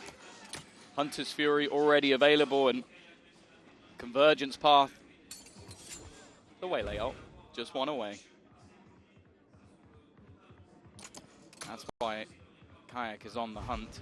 He would like that ult for the next round. He's going to get it. I thought maybe he'd get it by dying, but no. It really has been a turnaround in the second half for him. He's now 14-10, which, considering I would say like 8 or 9 rounds in, I think he was 2-7. Yep. That's a really big return. Especially when you look at his role in this fight. If he's not taking that space, they're cooked. Well, the win certainly picking up. Come on! It's carried them into the lead, a 9-7 after a 7-5 half. Now the rifles come out from MIBR. Now the op is in the hands of Aspas, and this has to be where things change for the defensive side. America's number 4 chose to fight on this map. Mistake that RRQ evidently made up against Fnatic. The Prod said they've got this on the stage as well. Yeah. Don't worry, no one will clip that if you lose. But it's hard not to feel confident after the schooling that they gave Fnatic in map number 1. It certainly feels like they've woken the beast. Oh, immediate trade. The operator. And I'm wondering if we might just see Jenem step right back in. He does. That's such an important kill. It gives them the advantage. Puts them on the front foot. I'm looking at where Fnatic are going. They're looking to try and get a little bit more aggressive, but the drone's so impactful. Using it a little struggle with that on the attack half. Boaster goes swinging! All right, they're looking like a completely different team to map number 1, just taking the firefights. Okay, sure, it's still individualistic, bitch, but now it works. Some explosive impact from the IGL of Boaster. That operator being picked up has made a hell of a difference, and for MIBR, not quite the difference they were looking for. Even the way the round starts out, Aspas looking for a pick on mid, he gets one, instant trade from Boaster. Yeah. Aspas who? Boaster's, all right, okay. Boaster's the op supreme now. Good luck in your DMs later. I'm going to tell you now, the rest of that sentence is not being translated, it's just those 2 words. Oh no. Well, double digits locked in. Your life has just flashed before your eyes, haven't you? You realize what you've done. Mistake's been made. It's been made. Aspas has got me. We made content. It was a good time. We're having our laughs. Yeah, this is you're wasting your time. None of this is being translated. Yeah. No one cares. It's done. But yeah, double digits for Fnatic now. 3-round lead, and as we've seen from MIBR, once they see that pace picked up on the other side, they're going to call a timeout. This has been 5 in a row for the side of Fnatic now, though. Wake up, hello! Let's go! Alpha's having a good time. That's a dangerous sign. Yeah, he did die immediately in that round, but he's still there to step up. Well, he enjoyed what he watched. Exactly, yeah. He got to see it from every angle. Exactly. Whichever one he chose. It's going to be a timeout for MIBR, and you can understand why. 5 rounds in a row, both the buys that they've had have failed, I want to say miserably. And right now, at least, like they've had advantages in a fair few of these rounds. And then, and these words are going to come out of my mouth, Boaster has then turned around with the operator. Do you reckon when Alpha died, he was spectating Boaster? When he went straight to that POV? No. I reckon he did just to make fun of him. Yeah, as if he whiffs, he's like, ah, bro, I would have. No pressure, bro. No pressure. I can see it. They're definitely feeling confident, that's for sure. This attack side of Abyss, well, it's still flawless. We are currently talking about them winning, I don't know, is it 13 rounds in a row on their attack? If you exclusively take their attack rounds. I was going to say, where have you gotten that from? But yeah. Exclusively their attack rounds on this map. Yeah, yeah. See if that ends now that I've said it. Probably. It is a weaker buy for MIBR on Aspis, but that's because he's got the squad armed to the teeth. With the op now on Shenum, thanks to, obviously, the Blade Storm being prioritized. You can't swap that with your teammate. Reference towards this B site. They're finding the space for free as MIBR constantly set up for these retakes, but so far, they have not been working out. But they can't stand on that left side of the site because of the breach combination.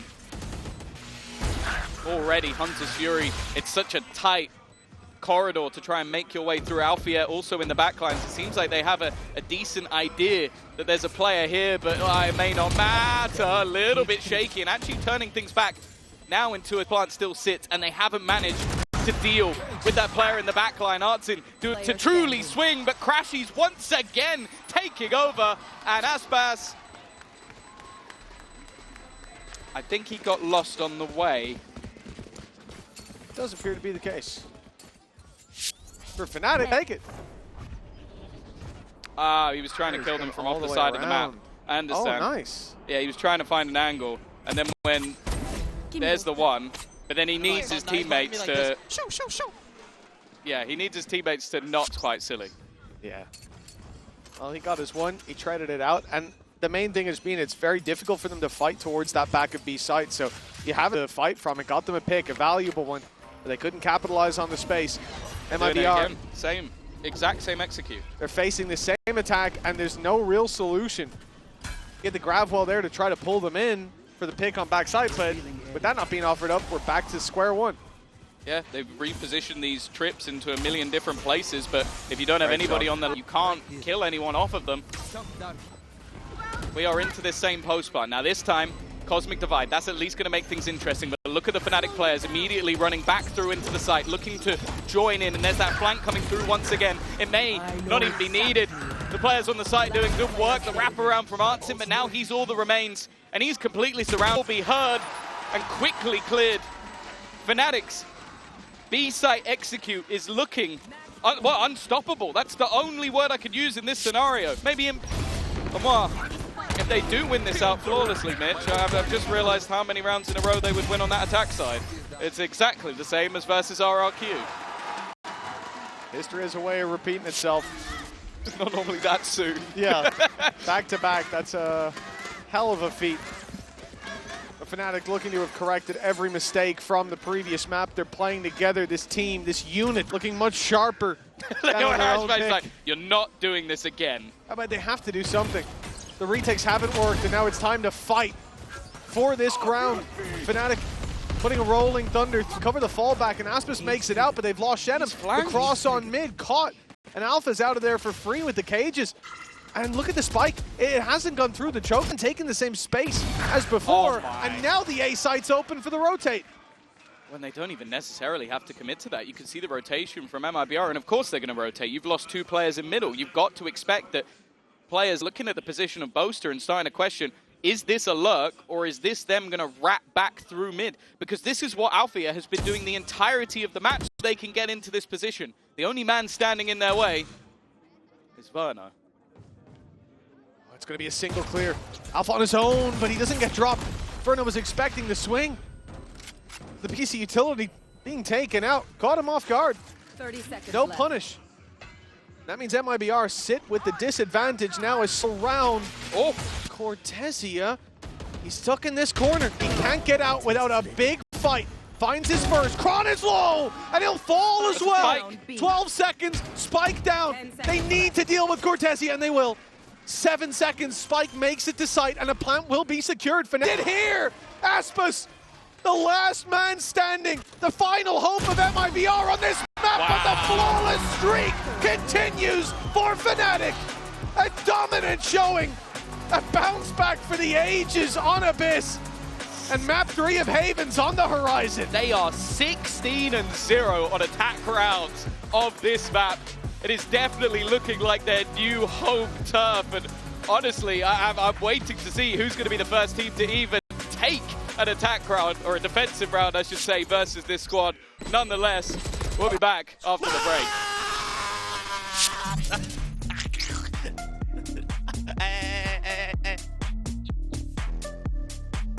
What? Thank you. Feed me, Phil. Feed me. Hello! Wake up, bro! Wake up, hello! Let's go! You getting stressed, eh?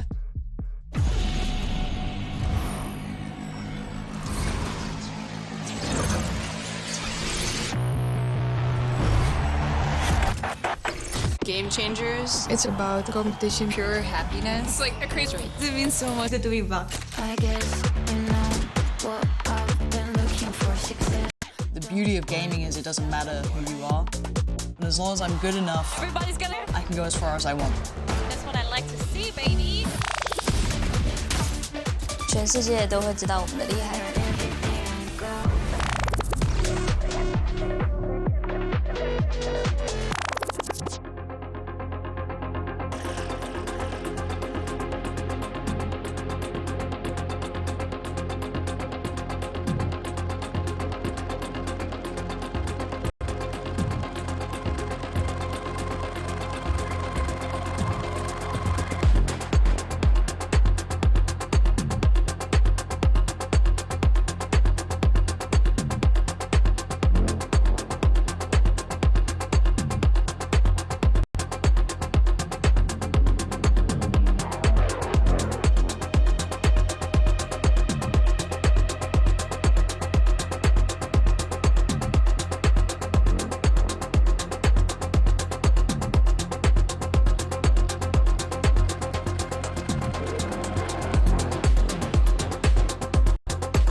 choice, and so for as much as Fnatic may be making some changes, some minor adjustments, they are still sticking to that core that's been controversial, might be a bit strong, well discussed. I'm curious to see how they play around it. MIBR have already looked fantastic on this map. Mitch and Tom, let's see which one of these teams will be going through to playoffs.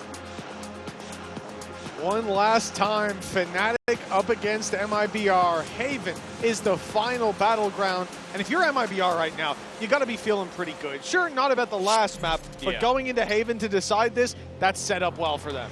Yeah, I'm a little bit surprised that when looking back at the veto, we saw Fnatic recently playing a bit more Corrode, but decided to ban it out. So I want to see what they've got. They must have known that they'd be coming here very likely after how good MIBR played versus BLG. So the worry will be if they can deal with the problems the BLG did versus this attack side of MIBR, because it was a 10-2 half when they played in their opener.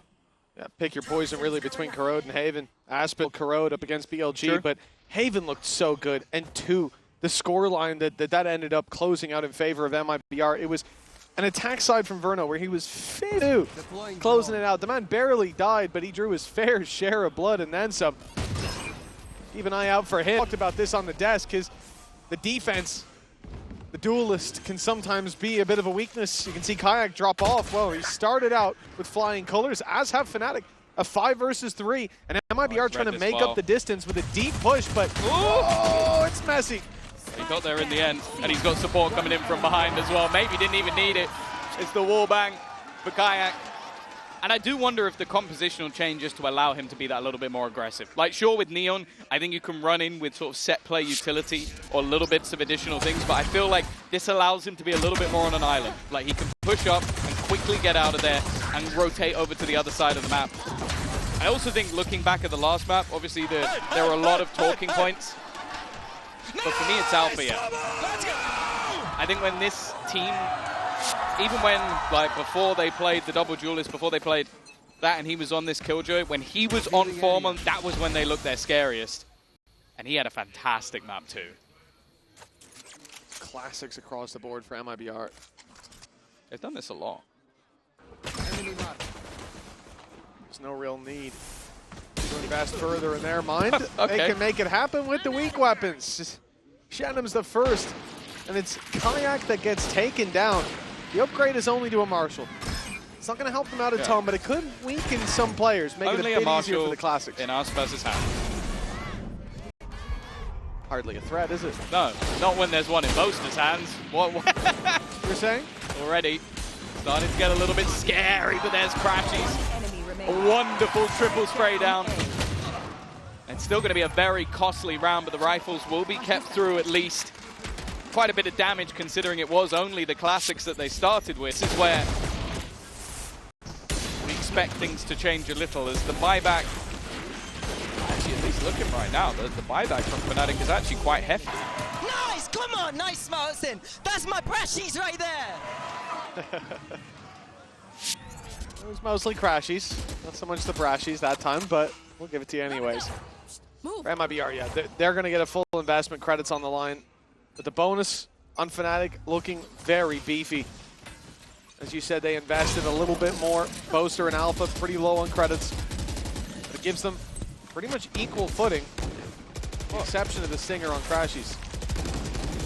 Oh, that's the thing though, Verno has one as well. This is almost bang even, but it is like a full investment into the round. Like, this is a gamble from Fnatic, but maybe it's that surprise element. Okay, expecting pistols, you're expecting weaknesses.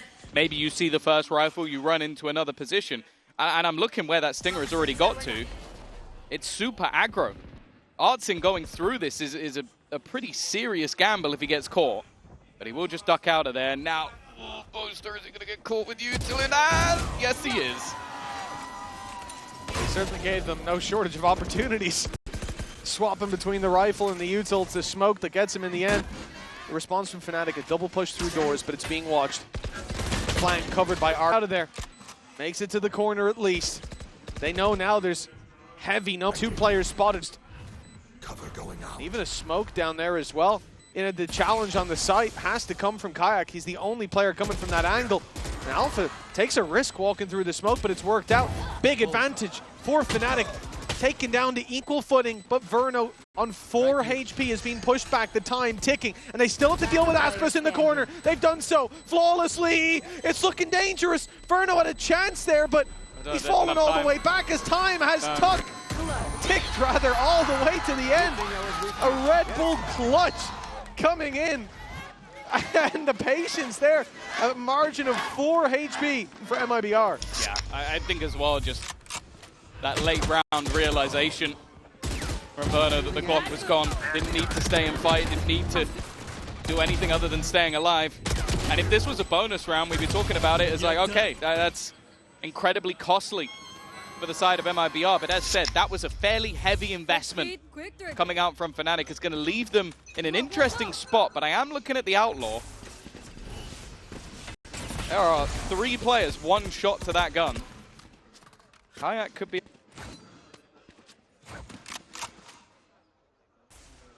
Positions on short, the drone to be denied by that Viper wall. Won't get any information, but as long as it's not a creep up on long, they're happy enough to give up A control because they'll be walking right into that Outlaw. For MIBR, space is taken elsewhere. And really, it's this deep position from Alpha here that could be a problem. The got the turret down. This turret's covering the walk up in Garage as well as the alarm bot, so it's not even about taking out one piece of utility. You'll also have to deal with that turret or smoke it off if you want to take the space for free.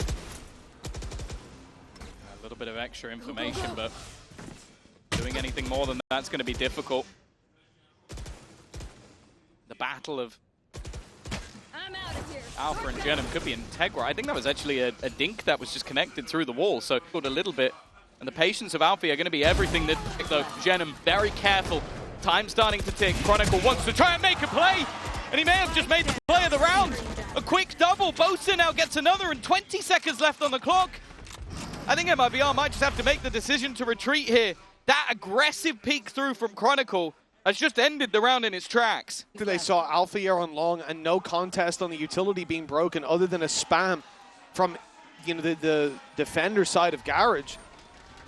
You don't expect someone to be that deep on the site. And even if they are, you don't expect them to just go walking through that smoke. It's a huge gamble. But it pays off for Chronicle. Just the way that he put down that Viper screen. Like, it was basically just to give them that back sight almost for free. Like, placing it so that, okay, it gives you the cross onto the door as well in Garage so that you can constantly try and make things awkward for them. This Volk, bro. But then he uses that. Kron almost as surprised as MIBR were there to see him. A 3-1 start. Strong display from Fnatic. MIBR put their credits on the line. 3 rifles bought, but they're left with 2 pistols. It doesn't seem they've almost overrun this C site. Look at the damage though. And the stun is perfect. Kayak stuck in place. About the retake on the site before the spike even made it. And even the flank from Crashy's insult to injury. MIBR, they've been flattened. Yeah, I think it was a TP as well from Genum. I bet he wish he had that online right now. He's not going to be able to retrieve the spike, but I think it was the initial damage, maybe by Alpha, that was done. So even though that stun was perfect onto Kayak, he needed to land a single bullet. And now, well, Genum's just going to peek into an off-angle Crashies. Fnatic on that defensive side have got off to a flying start, which can put their real detriment. Versus BBL back regionally. 1-9 on the defense versus Heretics. They had a similar fate, 1-10 on the defense. It was always their attack sides that looked strong. And I'm not surprised that after the last time they played, MIBR getting a 10-2 half, well, I can tell you for free, even if you're a mathematician, that is out of the question. And a timeout will be called by MIBR. Realizing the dire straits they now navigate. Economy in the bin. Saying it's already bad with the 4 rounds for Fnatic. That same success we've seen from MIBR now denied, but it can get even worse. It should get even worse. With this round, a seeming weakness. I'll probably be discussing the plans for the next. We're made in Brazil. 2-0 against BLG. 13-5 on Fnatic's map pick. It looked like they were a shoe-in. Even that first half on Abyss, there were moments there. 7-5 at the halftime with the pistol under their belt. Sure, it's still a close game. But since then, it's been nothing but Fnatic colors. Oh, yeah. There was also a round that Verno almost won them with an Odin in, what was it, 2v5? Like, there were moments where they could have been out of sight in that first half. But that's all in the past now. I felt like this pause was needed. Out from Frod, it was mentioned on the desk by Doug that the man needs a raise. I'll be honest, after map 1, I could definitely understand it. They looked impressive, but nothing has been guaranteed so far in this tournament. And just because they've looked so good, it doesn't mean that if they fall to the lowers, that they will get out. Huge shock dart damage early on. But it's really Aspis we're looking at. The ult popped, the only saving grace of this round. He has to do so much with it, even walking through the snake fight. And he'll find him, he gives up Crashies, but Kayak! Each barrel as deadly as the next. He set them up for success. And Alfier's hammered it home. Ah, you can't do an Eldar. You gotta save that one for when Benji's on the other side of the stage. You can't be doing that now. Oh, God. What a round. Such a great start from Aspas to be able to get them into position, but in the past on this map, they ran the double duelist of I wouldn't want to high-five him after that. Yeah, I'd back out of that interaction.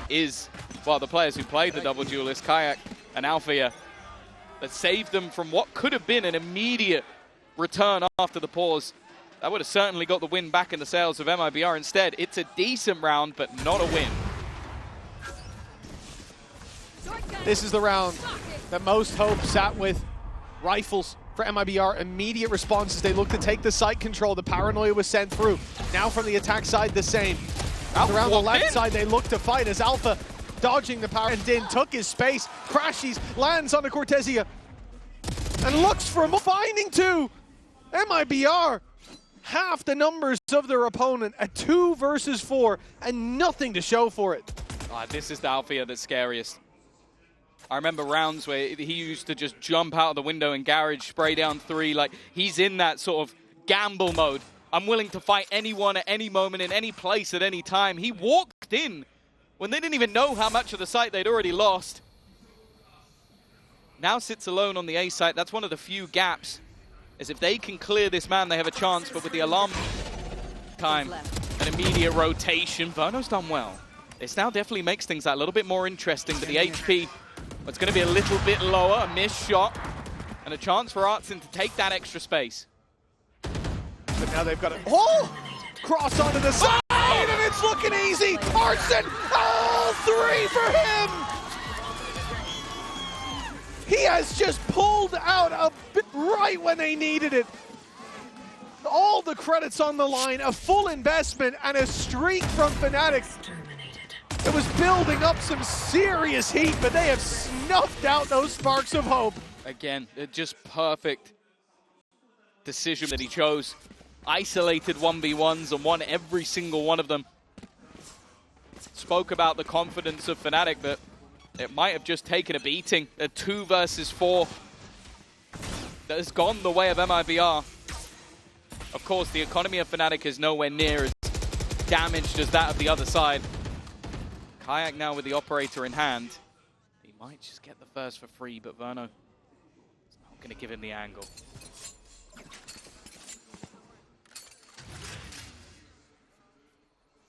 Seems there's no shortage of players who can rewrite the script in these rounds.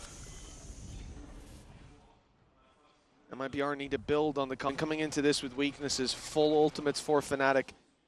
Full rifles as well. Alpha's playing contact off his turret over on short. He'd be losing the space on the site itself, but again, time is being bought. Hunter's Fury being used. A little bit out of distance will be Aspas, so it's not going to have the play, but that contact is still there from Althea. He goes swinging a little bit early, though, wary that he might be losing the site and wants to try and join up with his team. Well, they're going to double up on that short fight, but the wraparound from MIBR sends Aspas straight into the mixer. Althea falling with just 1, and Kai, but he can't quite activate the ult in time. In fact, he activated it just in time to lose it. And Cortesia seals the deal for MIBR, 3-5 now. This was looking like a damning start from them, but they found what they... I think they've just been every time. Like, Aspas is taking the space, getting them the openers, but he's the man that's dancing within all of that chaos. And coming out with a 3K in back-to-back rounds. It took some time, it took a pause. And a couple in a row, but MIBR are most certainly back in this map. Go, go, go. Oh yeah, they've built up enough damage that Fnatic, they don't have a lot to invest. Weaknesses, but that won't stop them from pushing. Look at this, A-long, C-long, both taken deep by Fnatic, playing that early info game. The gate crash soon to fade away. It's going to be a rotate far from the A side as well. If Kayak takes it, he's out of the action, and it's now faded. No fallback anymore. Kayak is stuck with the ground he's taken. He's alone as well. No one else anywhere near long. Tucking in, hoping he isn't cleared. He's going to be spotted. How much more can he get? Just the 1. But crashes from afar makes it costly. This round, they may have lost the rifle, but with a man advantage and still crashes in the off angle. He's landing a second shot already. Individually hoping to drag the team through, but they're also being locked in from behind. A wraparound. Cortezia in a bit of trouble, but does well.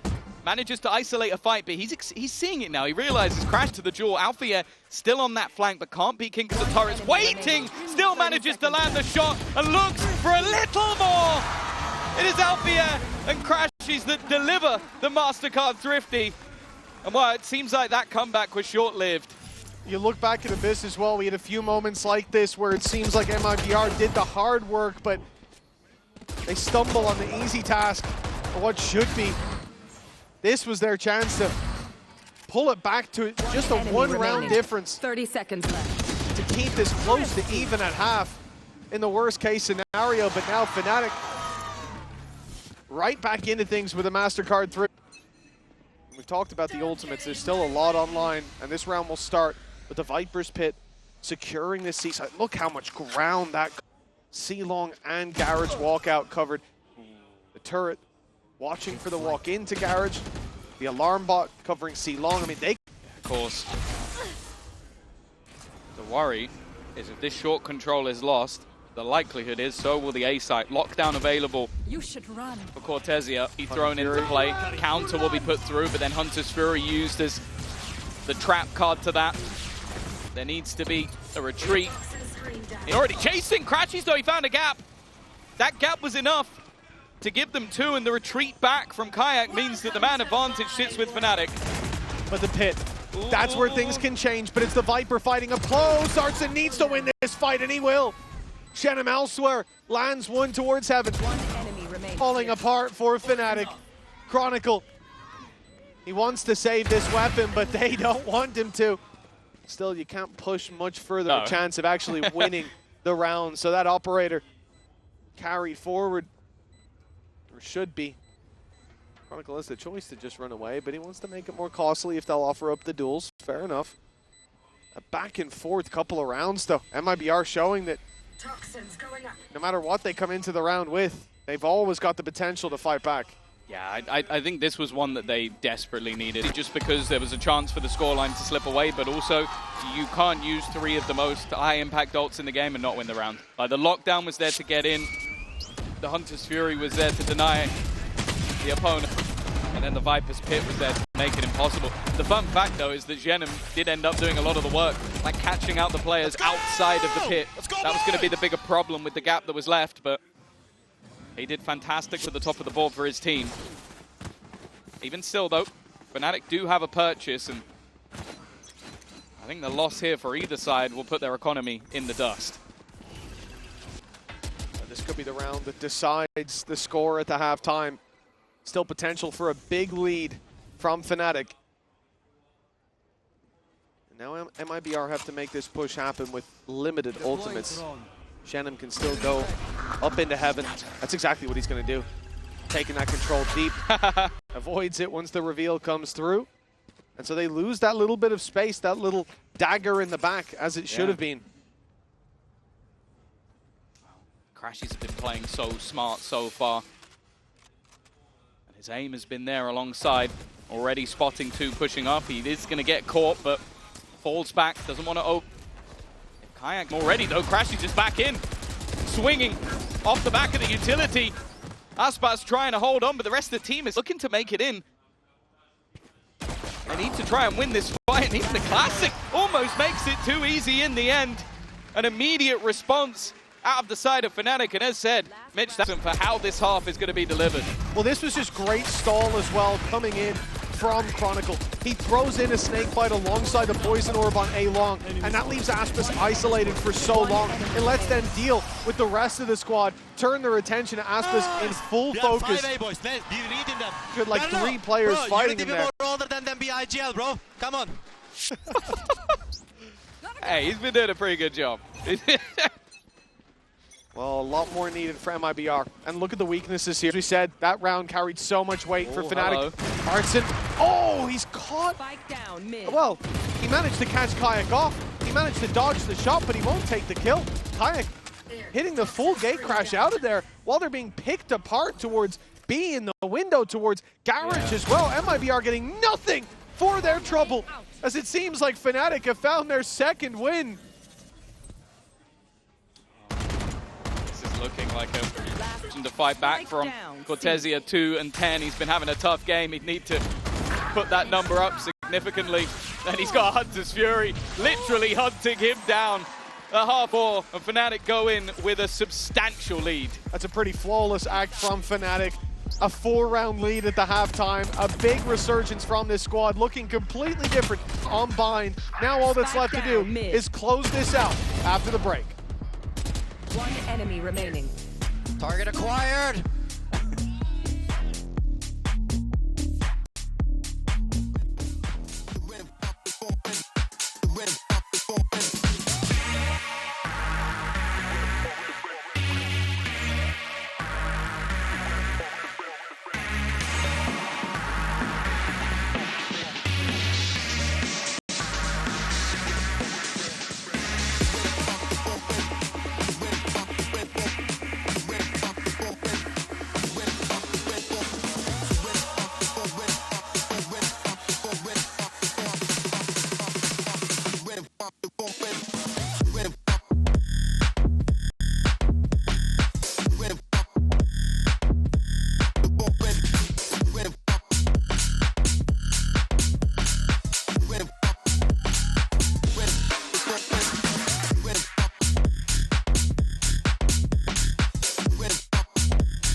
Welcome back, folks. 8-4 at the halftime. Fnatic have quite a substantial lead after looking down and out of the game on their pick Bind. We're here on the final map.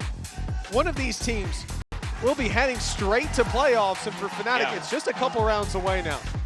Yeah, let's take a look at the Coinbase Econ report. It has definitely been a, well, I'd say a game of two halves within the half. Like a couple of moments that came out for Artsim, but the man I was highlighting throughout, Alfie has been on form.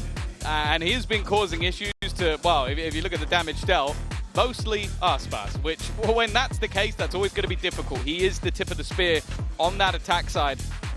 And for the defense of MIBR, we didn't really get to see much of it. When they played against BLG, it was a 3-0 second half, but they need to really dig deep, and I think it's going to have to start with a pistol round, otherwise this game might just be too far gone. Well, it was looking like such a comfortable map for them, and yet they're streaking together 2 rounds at most. They're finding one here or there. Looking lost when it comes to finding solutions, which certainly wasn't a problem on Bind. But Fnatic have tightened up the ship. They've started to play together. They've found that form again as a team. And this is where they look the most dangerous. You back them into a corner, and they have fought you right back to yours. Now it's MIBR who have to make the bounce back. And it starts with this pistol round. It seems like a mid-walk is the play. That turret already giving the game away, though. Even the expectation of, okay, it technically shot at the second player, it doesn't matter, because if you're the Fnatic players, you're going to start spamming that wall. Oh, already gone, but Aspas is going to try and stick around. Now, he can't go any further because the alarm bot is waiting. Is Alfia going to ego peek him? Is that the swing, or are they going to try and wrap round behind? Just look at the players in mid. They now know he's here. There really isn't an escape. There's no way back. He almost managed to take one with him, but careful. Fnatic have dealt with the danger. Now 4 stand in their way. The slow attack side, a staple of this team. Their downfall when it came to Bind. But it's already paid off here in the pistol. And this will be a nail in MIBR's coffin. Not the final one, but one that will certainly hurt. 9-4, a potential 10-4 scoreline, and a massive comeback. They still have hope of taking this pistol. The stack up towards the A site. 30 seconds left. Although Spike is not going with these players, this looks to be a ruse on A. They already have a man advantage. They're trying to pull all that utility, and to be honest, that's exactly what they've done. They've already got rid of the paranoia that was sent in to try and deny this late play. Art's in. Oh, it needs to be more. It's a little bit whiffy. He'll at least get his one, but the fact is, when you're already a man down and a post plant, and just look at some of the positions that are there for Fnatic, Boaster, He might even just be setting up a paranoia from behind. I think he's going to do it potentially through the wall. That's exactly the case. Just leave them blind, but there's nobody currently on the spike. A one-way also in play, and now he looks to wrap around. They knew he was coming. The paranoia gave it away, but it doesn't seem to matter. This man has been impeccable on the attack sides, and Cortesia, it's not even enough time. No, he's already gone. Denying orbs, maybe the best that he can do, finding one for himself, but that spike will confirm the round for Fnatic. Ford, another pistol, and this injection of rounds, well, it makes an already steep climb into an almost impossible ascent. Oh, we didn't need that slow-mo. We didn't need that. I love this flank. I love the paranoia coming through from the back as well. So much more difficult you know to what avoid. Happened? I'm shooting. I have zero shots. I like the bro. 9-4. Again, it's only classics. Fnatic at this point should know that there's not really been much investment into these rounds from MIBR, so all you need to really do is find out where the stack is, which at times is easier said than done, but on a 3-site map, plenty of opportunity. Well, the rhythm building here on the attack side should be an easy conversion, as again we see MIBR go for this zero investment. Not this time. Full classic round. Even the risks being taken here. It's the one player from Fnatic with a pistol who'll go walkabouts, and yeah, they take him down, but only a sheriff to be retrieved. Let's see if that comes. It's going to be the group up of Kayak. Now, I like the rotation that's already come in. Cortesia on C. Drone going to be sent in towards Garage, but the probing, it's looking like a B site hit once again, doubling down on what they did in the pistol. And normally this is the site that has a bit more ease in terms of the retakes, but when you don't have any guns, that becomes incredibly difficult. Yeah, I think it's an easy choice to play down towards mid. The only thing to be cautious of is Shannon putting down a smoke, making it hard to deny that defuse. So you're going to see gate crash enables him to get out quick, and Shannon's the one to fall. The smoke on the right side, just blocking off one of the angles, making it much more difficult for Aspas, and with nothing to obscure vision, that defuse should be impossible. Out of charges. And in fact, with how slow MIBR are playing, I wouldn't be surprised if, again, their game plan is just deny these orbs. Position where, with that death, he's 2 away from the dimensional drift. A very valuable ultimate to have online. The rest will just go down to the spike. Yeah, and I want to give credit where it's due as well. I think since that second half of Abyss, Kayak has come alive. I think he was definitely missing in the first series. First map as well, I was definitely worried, but now sits atop the board alongside Crashies. And this is the terrifying prospect when you play against Fnatic. If every single player is online, you are done. Like, they have so much experience, so much talent. And for MIBR, 6 rounds was lost. Only 2 in a row currently brought together at a time. And they need a serious streak of rounds to show us that they are still in this match. Well, this is it. It's becoming more and more difficult for MIBR, but this has to be the final stoppage point for the defensive side. Their last stand of sorts. A full investment. Fnatic looking at 11 and possibly 12 rounds on the back of a win here, and Kayak will be isolated on A. While there's presence shown towards Garage, right? So this is clear to MIBR. They're facing a slow default. They're also facing Fnatic. So there's no need for over-rotations with that man advantage.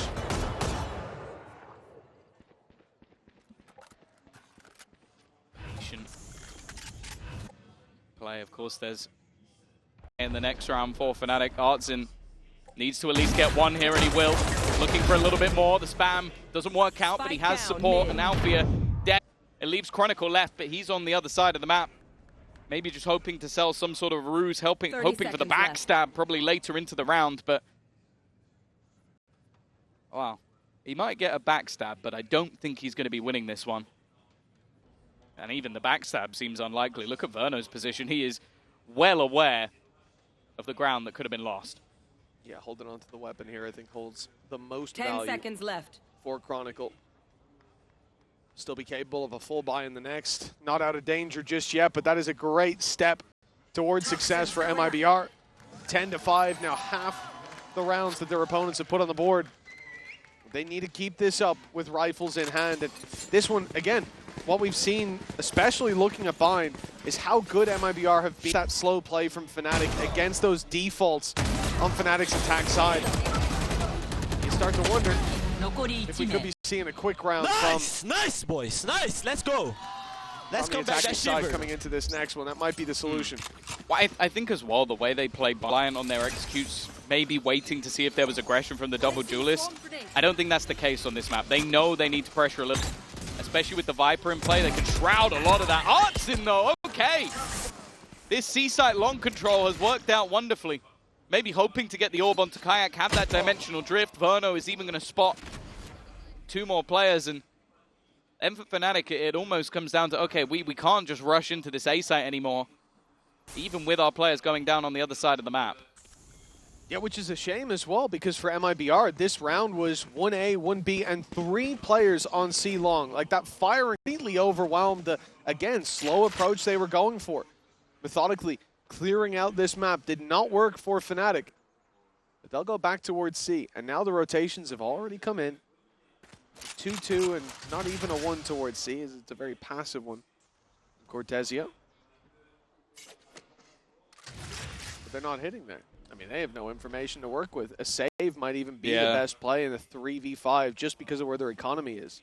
Wait, I don't mind the way MIBR are setting up either. It's just like that C site has always been one of the easier to retake. Obviously, the long post plant used to be the aim of the game, but that's not really going to work out for them. And for MIBR, having a clean round, it basically, the game is going, how far behind they are, and the likelihood of consistent buys. Having 1 before your reset is so important. So them just keeping everybody standing, not going to risk any of those ults. And sure, you can see the players starting to have a little bit of a peek, have a look around, see if they can find any of these remaining players. They will not be able to. A couple in a row for MIBR. Still one hell of a road left to walk on. But the fact is, Fnatic are now going to go back in. And the likelihood as well, yeah, I was going to say, Kayak's just going to buy up with an SMG, probably have a shorty in his back pocket, and then try and make a play with that ult. That's the other thing, right? You have those 3 weapons. You want to save them because one other player can buy, and you've got a dimensional drift on Kayak who's dead. But if he's alive at start of round, that weaker weapon doesn't matter whatsoever. Even the Stinger can be so useful coming out of the dimensional drift. Early aggression from MIBR. 3 players on C last round. Now it's a 3-man push-up onto A-Long, and the steps being baited by Aspis. He's playing further back, breaking the drone, and they've already spotted the 3rd. Shouldn't be expected, and it is Verno. Luckily, he wasn't hit by the vulnerable. Oh, through. It's a big fight. Yeah, aggressive push up from Aspis to try and help out, and even at least for now, the rotation from the remaining players coming through that B site. 2 still standing for either side. Hudson from above, Crashies is watching for this, but he will eventually have to plant the spike. Even still, though, he's the one to take damage. And Cortesia's made it. Spotted it was. And the Snakebite has bought a little bit of extra time, but Boaster is there. And now Fnatic just 2 away from claiming victory and making it into the top 8. It was a great play from MIBR. I love the idea to go so aggressive on A-Long. They haven't tried that with those kind of numbers before. But Fnatic are so vigilant in clearing those corners and taking every single fight as if the stack was there. A wonderful read. And it's gotten them up to 11. The Brashies is back. But here we see the value now for MIBR of having that clean round previously, of having that flawless. They can still invest, and they need to. A loss here, and the map is likely gone. The series with it. Oh! That was Aspis buying up an operator. That was meant to be the decisive factor of this round, him claiming A control. That's why you see them with a lot of personnel elsewhere, and Kayak has just walked in and domed him in the first seconds of the round. Huge pick to start things off. It's Fnatic that can afford to take those risks. Being 11-6 up, a little bit of bravado, a little bit of confidence on display. Verno, the man who was 15-2 on the attack side when MIBR played it.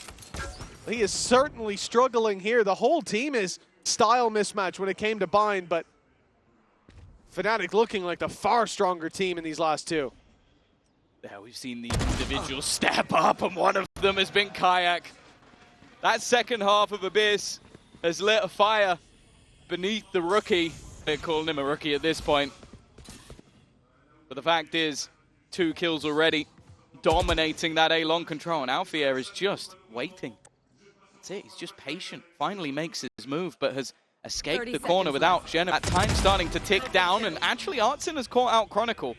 And with 20 seconds left on the clock, Genom's position could be a nightmare for Fnatic. If he manages to win this fight, he might just be able to drop the spike. Already knows the players are looking to try and make the move. He's caught one.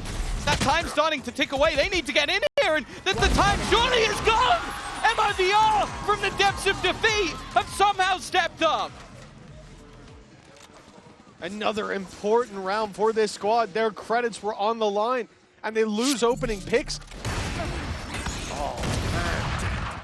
What an opening from Kayak. The fact that they don't fully rotate to the A, the fact that they stick around on B, the fact that you even had this bait coming from Cortezia behind. He was the one spamming down towards mid. It really, especially with the space on the A site, you'll never assume that there's a second player on the corner, but good note take. Have been favoring that B site plant in late rounds when they don't have control. But that's the thing, it's like, it's always the saying of like, one team playing checkers and the other playing chess, but I feel like in this case, the checkers team won. It was just stick to what you were doing, and Fnatic, I felt like they overthought it. It's easy to say from our perspective, but when you get those 2 openers, it felt like the round was already over. Alpha's feeling it today. He's been chased down, but look at what it's done. From potentially 12-6, and maybe the economy even broken on the other side, especially after they bought an operator in the last round, to 11-7, only pistols available, and a chance to, well, close that gap even further for MIBR. They now have a chance. Let's see if Fnatic can take advantage of the crescendo of chaos with pistols flooding this. A bloodbath to start, and none of it drawn in favor of Fnatic. Boaster and Alpha left alone, clinging on for dear life is the IGL on short. 25 HP, and it feels like that shorty will be what takes him down. 12 seconds, and even if he finds one, the impact negligible. He goes for the knife kill, but the blade meets 2 barrels. 11-8 with a flawless round. MIBR buying themselves a safety net. That one was important. Same as the last. Keep things nice and clean. Get some of that confidence back. A big victory from a huge deficit. And now that 4 of the last 5 have gone the way of MIBR, even if maybe round 18 should have been theirs, Fnatic are going to take a pause. Maybe some of those characteristics from the first map starting to slip in a little bit. And with how much of a lead they've had, and well, if anything, based on history going into their favored side of the map, they don't want to give anything over to MIBR, because the second that game starts to get close, the second those players start to believe, and when hope's on your side, well, another wise man once said, belief is everything. Kind of. Wise man? Yeah, I was going to say. Another man said that. Some other dude. Some dude, yeah. Scott knows him quite well. Well, 3 rounds in it. Fnatic making use of that timeout, but you got to think, last time they sat opposite Aspis on that champion stage, it was a defeat for the core of Fnatic. They'll remember that. With rounds building up in favor of the defense, they're not far from a painful reminder of just how it felt. Go, go, go. They are still in the lead, but it does feel like those last couple could have been a momentum shift. Aspas has been mostly shut down. The last time he had an operator, he lasted about 5 seconds in the round before his head was ripped off. This time he's looking to stick to that aggressive position, but he's been caught. Tagged low, and Kayak looking to lead the charge, but they fall back, and Genom is waiting. Well, the sparks being lit for MIBR, and they are fanning it into a flame. A veritable inferno for the defense. There. An opening found, but Aspas tagged low. Fnatic losing alpha positions. They have to be worried about a C flank. But it looks like, again, favoring the B site. They will be shifting their way up, but they still have Kayak and Chronicle playing on the extremities. It's going to leave them weak if they do decide to push this B site. The bait, the fake TP into the B site didn't bait the rotation, maybe in the way they expected. Viper's Pit instead goes down over on the A site. It shuts down where they can rotate. Bear in mind, holding on to that cross, but he will be smoked off. Stun available, and again, it's starting to get into those late round positions. Bear in mind, there is a Hunter's Fury available. Now maybe in the C site it's not going to work. I don't know.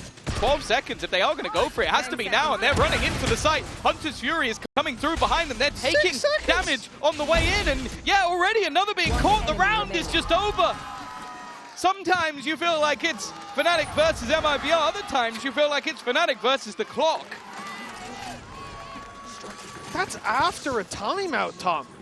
I mean, you see them in garage. You've not baited any utility on C. You know that the Killjoy's holding there. You know they've got a Hunter's Fury. Your economy's in the bin. Why would you push that? That's absolute madness. I know this team's comfortable playing against the clock, but hell, throw your weapons off the map and run up mid backwards at that point. That is madness. At this stage of the game, this late. And they've just given MIBR the third round in a row. First time we've seen more than two chained together for MIBR, and they should be getting another. As now Fnatic are on a light buy. This is a disaster of their own making. We've seen it throughout the series that at times Fnatic's biggest enemy is themselves, or time. You can look at it either way. But as I said, give that little bit over, and MIBR begin to believe they can turn this back. In fact, I think they're fully in at this point. The timing of the Hunter's Fury from Verno was sublime. I was worried he'd be too far away, but because they got caught in that garage choke, he had them dead to rights. A rifle dropped over to Kayak.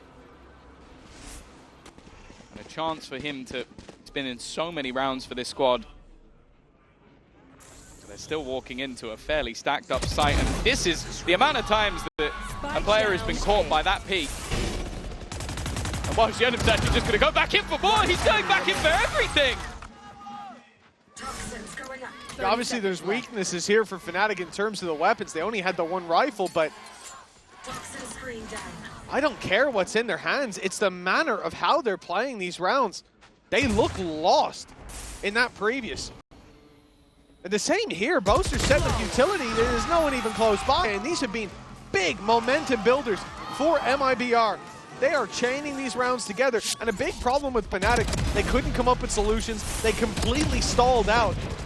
And if I just look at the last two rounds, it looks like that's happening again.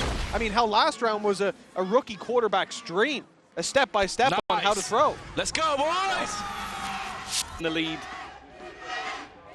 Come in with a lot of ultimates getting either close or already online. Aspas' operator back in play once again and already gathered up towards the A side. That's probably where they would have hoped on MIBR side that Aspas would be. Instead, he's taking full C control. They're going to start boxing them in. Look at the rotation already happening from this defensive side. They've gambled a player over and again. This top box has been top shelf for the side of MIBR. That's another opener from that position. Yeah, man, this is money invested for Fnatic. MIBR might be pushing up to 12 if they lose this. Poison's off. 1 minute on the clock. So don't expect to push for the next 40 seconds or so. They will get ahead of it. Reveal's going through. Ready to break into this site, but Hunter's Fury's going to have to land. Have to find its mark. It's one man, but there's so many more on the site itself. Oh, nice work from Kayak Chronicle. Fnatic back on the horse at last. That shock dart could be deadly. Kron just about dodges it. Now they have some pretty high impact potential ults to use. Dimensional Drift if they want the info, but I think they might just gamble the pit. It's definitely being considered. The blockade of Kayak put into play, and in the meantime, Alpha's dropped another. It seemed like last legs, but instead Fnatic fight back in force. Cortesia with no chance of turning this round. Well, Alpha will go looking. Maybe just hoping, I think it was, to get that ultimate online. The rest of the players are going to sit back and wait. Will be Kayak with his third. A brilliant round from him individually. Fnatic may have fumbled. This guy has been solid. Yeah, close 5. It really seemed like Fnatic had gone silent in these last couple of rounds. Barely a sign of life, but every note fell into place here. Having the pit online to further lock it down when players were tagged so low. Couldn't agree with Boaster more. Nice run as well. That was a huge round for Fnatic, a much needed one. And we will have the final timeout for MIBR called here and now. Trailing by 2, but still in with a shot. They've got the full investment, a couple of ultis as well. They're facing off against the same. But that's the thing. Like when you have that 4-round streak, or even 6 of the last 7, you kind of look at it and go, okay, we're in the game. We're running them down, we're building momentum, we're getting further and further into the game and closer, and then they hit map point. And that can be a breaking point, and I think Frod knows it. It is exactly when he should be taking this pause, not that there's many other opportunities to do so. And if he can find the words that rallies the troops, we've seen some brilliant play. Artsin, Jenem especially, in this final map have been superb. Can they streak the final 2 together? They have shown they are a competitor, even versus the best of the best. This is a team that went out 0-4 in maps at the last event versus a team that finished 2nd. It should be a caliber diff, but it definitely hasn't been. No, not even close. A 2-round gap for MIBR. Ground to be made up. They're coming off the back of a big streak, interrupted by Fnatic here. Right as they were about to probably claim the lead. As we said, still able to get that full investment. Well, drone has been deleted. Fnatic right back to this slow pace, and Aspas, I feel like he's cursed. He's on the wrong side of the map every single time.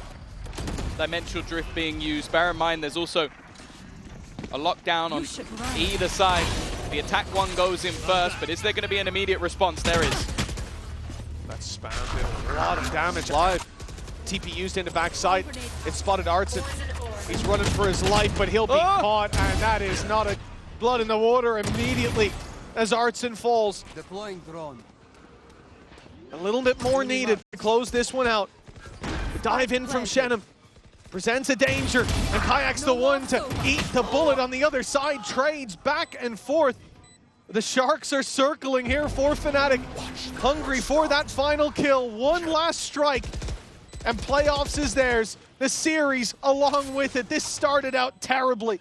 They had to climb their way back in. In from Aspas may undo all their hard work. Chronicle in a 1 versus 1. A single shot to lock in playoffs. And he will strike the final blow. 2-1. Fnatic win it with a Red Bull clutch. That's the guy you want in those late round scenarios. That's the guy that saves the day. So clean with it at the end. 7 HP is all that was left. Before that could have been a response. And while this squad on the other side of MIBR, they came into this tournament after not even making it to playoffs in Americas. They have made Fnatic sweat more than most would expect. It's a great showing, but the fact is only one of them has made it into the playoffs here today. And well, it's a great day for EMEA. They will join Heretics as another of the squads to make it to playoffs. What a debut, though, from MIBR on that champ stage. They looked absolutely clean in their opening matchup, but here, pushing Fnatic the distance, making them sweat, as you said, but it wasn't enough to claim the day. Fnatic now have time to prepare for playoffs. They have a little bit of a break, well earned after this series. They'll certainly need it. Yeah, for sure. And I think there's going to be a lot of things they're going to talk about after the match, about maybe things that need to be changed. But We talk about this squad often, about the resilience that they had. And I think more importantly for Kayak, after a few dud maps throughout this tournament so far, in the last two, he was the difference maker. I think if he didn't have the performance on this map here, very different story. And on the last map as well, a big attack side, as he plays into that perfect system. Is this the best Fnatic have ever looked? Maybe not, but it's building their way into that championship form? I think so. Certainly for this squad, are all signs pointing towards them being a strong contender here. And a close one here against Fnatic, but it wasn't enough. In the end, Fnatic take the dub. It's time to go down to the stage where Crashies is standing by for the Verizon post-match interview. Plaisir d'accueillir Crashies ici à Paris après cette victoire. Congratulations, Crashies. Thank you for joining me after that big victory and welcome to playoffs. First of all, and you know, we've seen a little bit of a sloppy start from you against MIBR. Even, you know, that end of the map was a bit hard, but you managed to win it. So what are the lessons that we're taking from this match ahead of playoffs? I think we just started kind of slow, and they had a really good game plan on how we wanted to play Bind. And then we just had a good talk after their map 1 and like refocused and like really just brought a lot of energy. Just got a little countered on Bind, let's say, right? Du coup, première question, on a vu que c'était un petit peu compliqué au début pour Fnatic, qui se sont inclinés sur leur choix de carte de Bind. Ils arrivent à remonter derrière. Donc, qu'est-ce qu'on retient un petit peu de ce match? Et bah, tout simplement, ils avaient un très bon game plan pour counter le nôtre sur Bind. Donc voilà, on s'est remis en confiance après la première map. On a eu pas mal voilà, de gens qui sont intervenus et c'est allé bien mieux. And a few months ago, you dropped everything back in America to give it a try in Europe with Fnatic. So, you know, looking back at it, how has it been, you know, this journey as an import, let's say, up to Champs Paris? It's been a crazy ride, honestly. Like, I never would have expected like how this year went. I love my teammates, and I love like every staff and the organization just gives us so much support, and it's been a surreal experience for me, and I'm just so grateful to be here. So. And we're very proud to have you in Europe too, trust me. Donc deuxième question, Crashies a tout laissé derrière lui en Amérique pour venir tenter sa chance en Europe avec Fnatic. Donc qu'est-ce qui retient un petit peu de cette expérience cette année en tant qu'import? Et bah tout simplement, je le referai. J'adore mes teammates, j'adore tous les membres du staff qui sont avec moi et c'est ça aussi qui rend l'aventure d'autant plus palpitante. And last but not least, finally, you know, we've seen Boaster, you know, dancing, alpha waving. You do a little bit too, but Crashies, I need to ask you this. What would it take to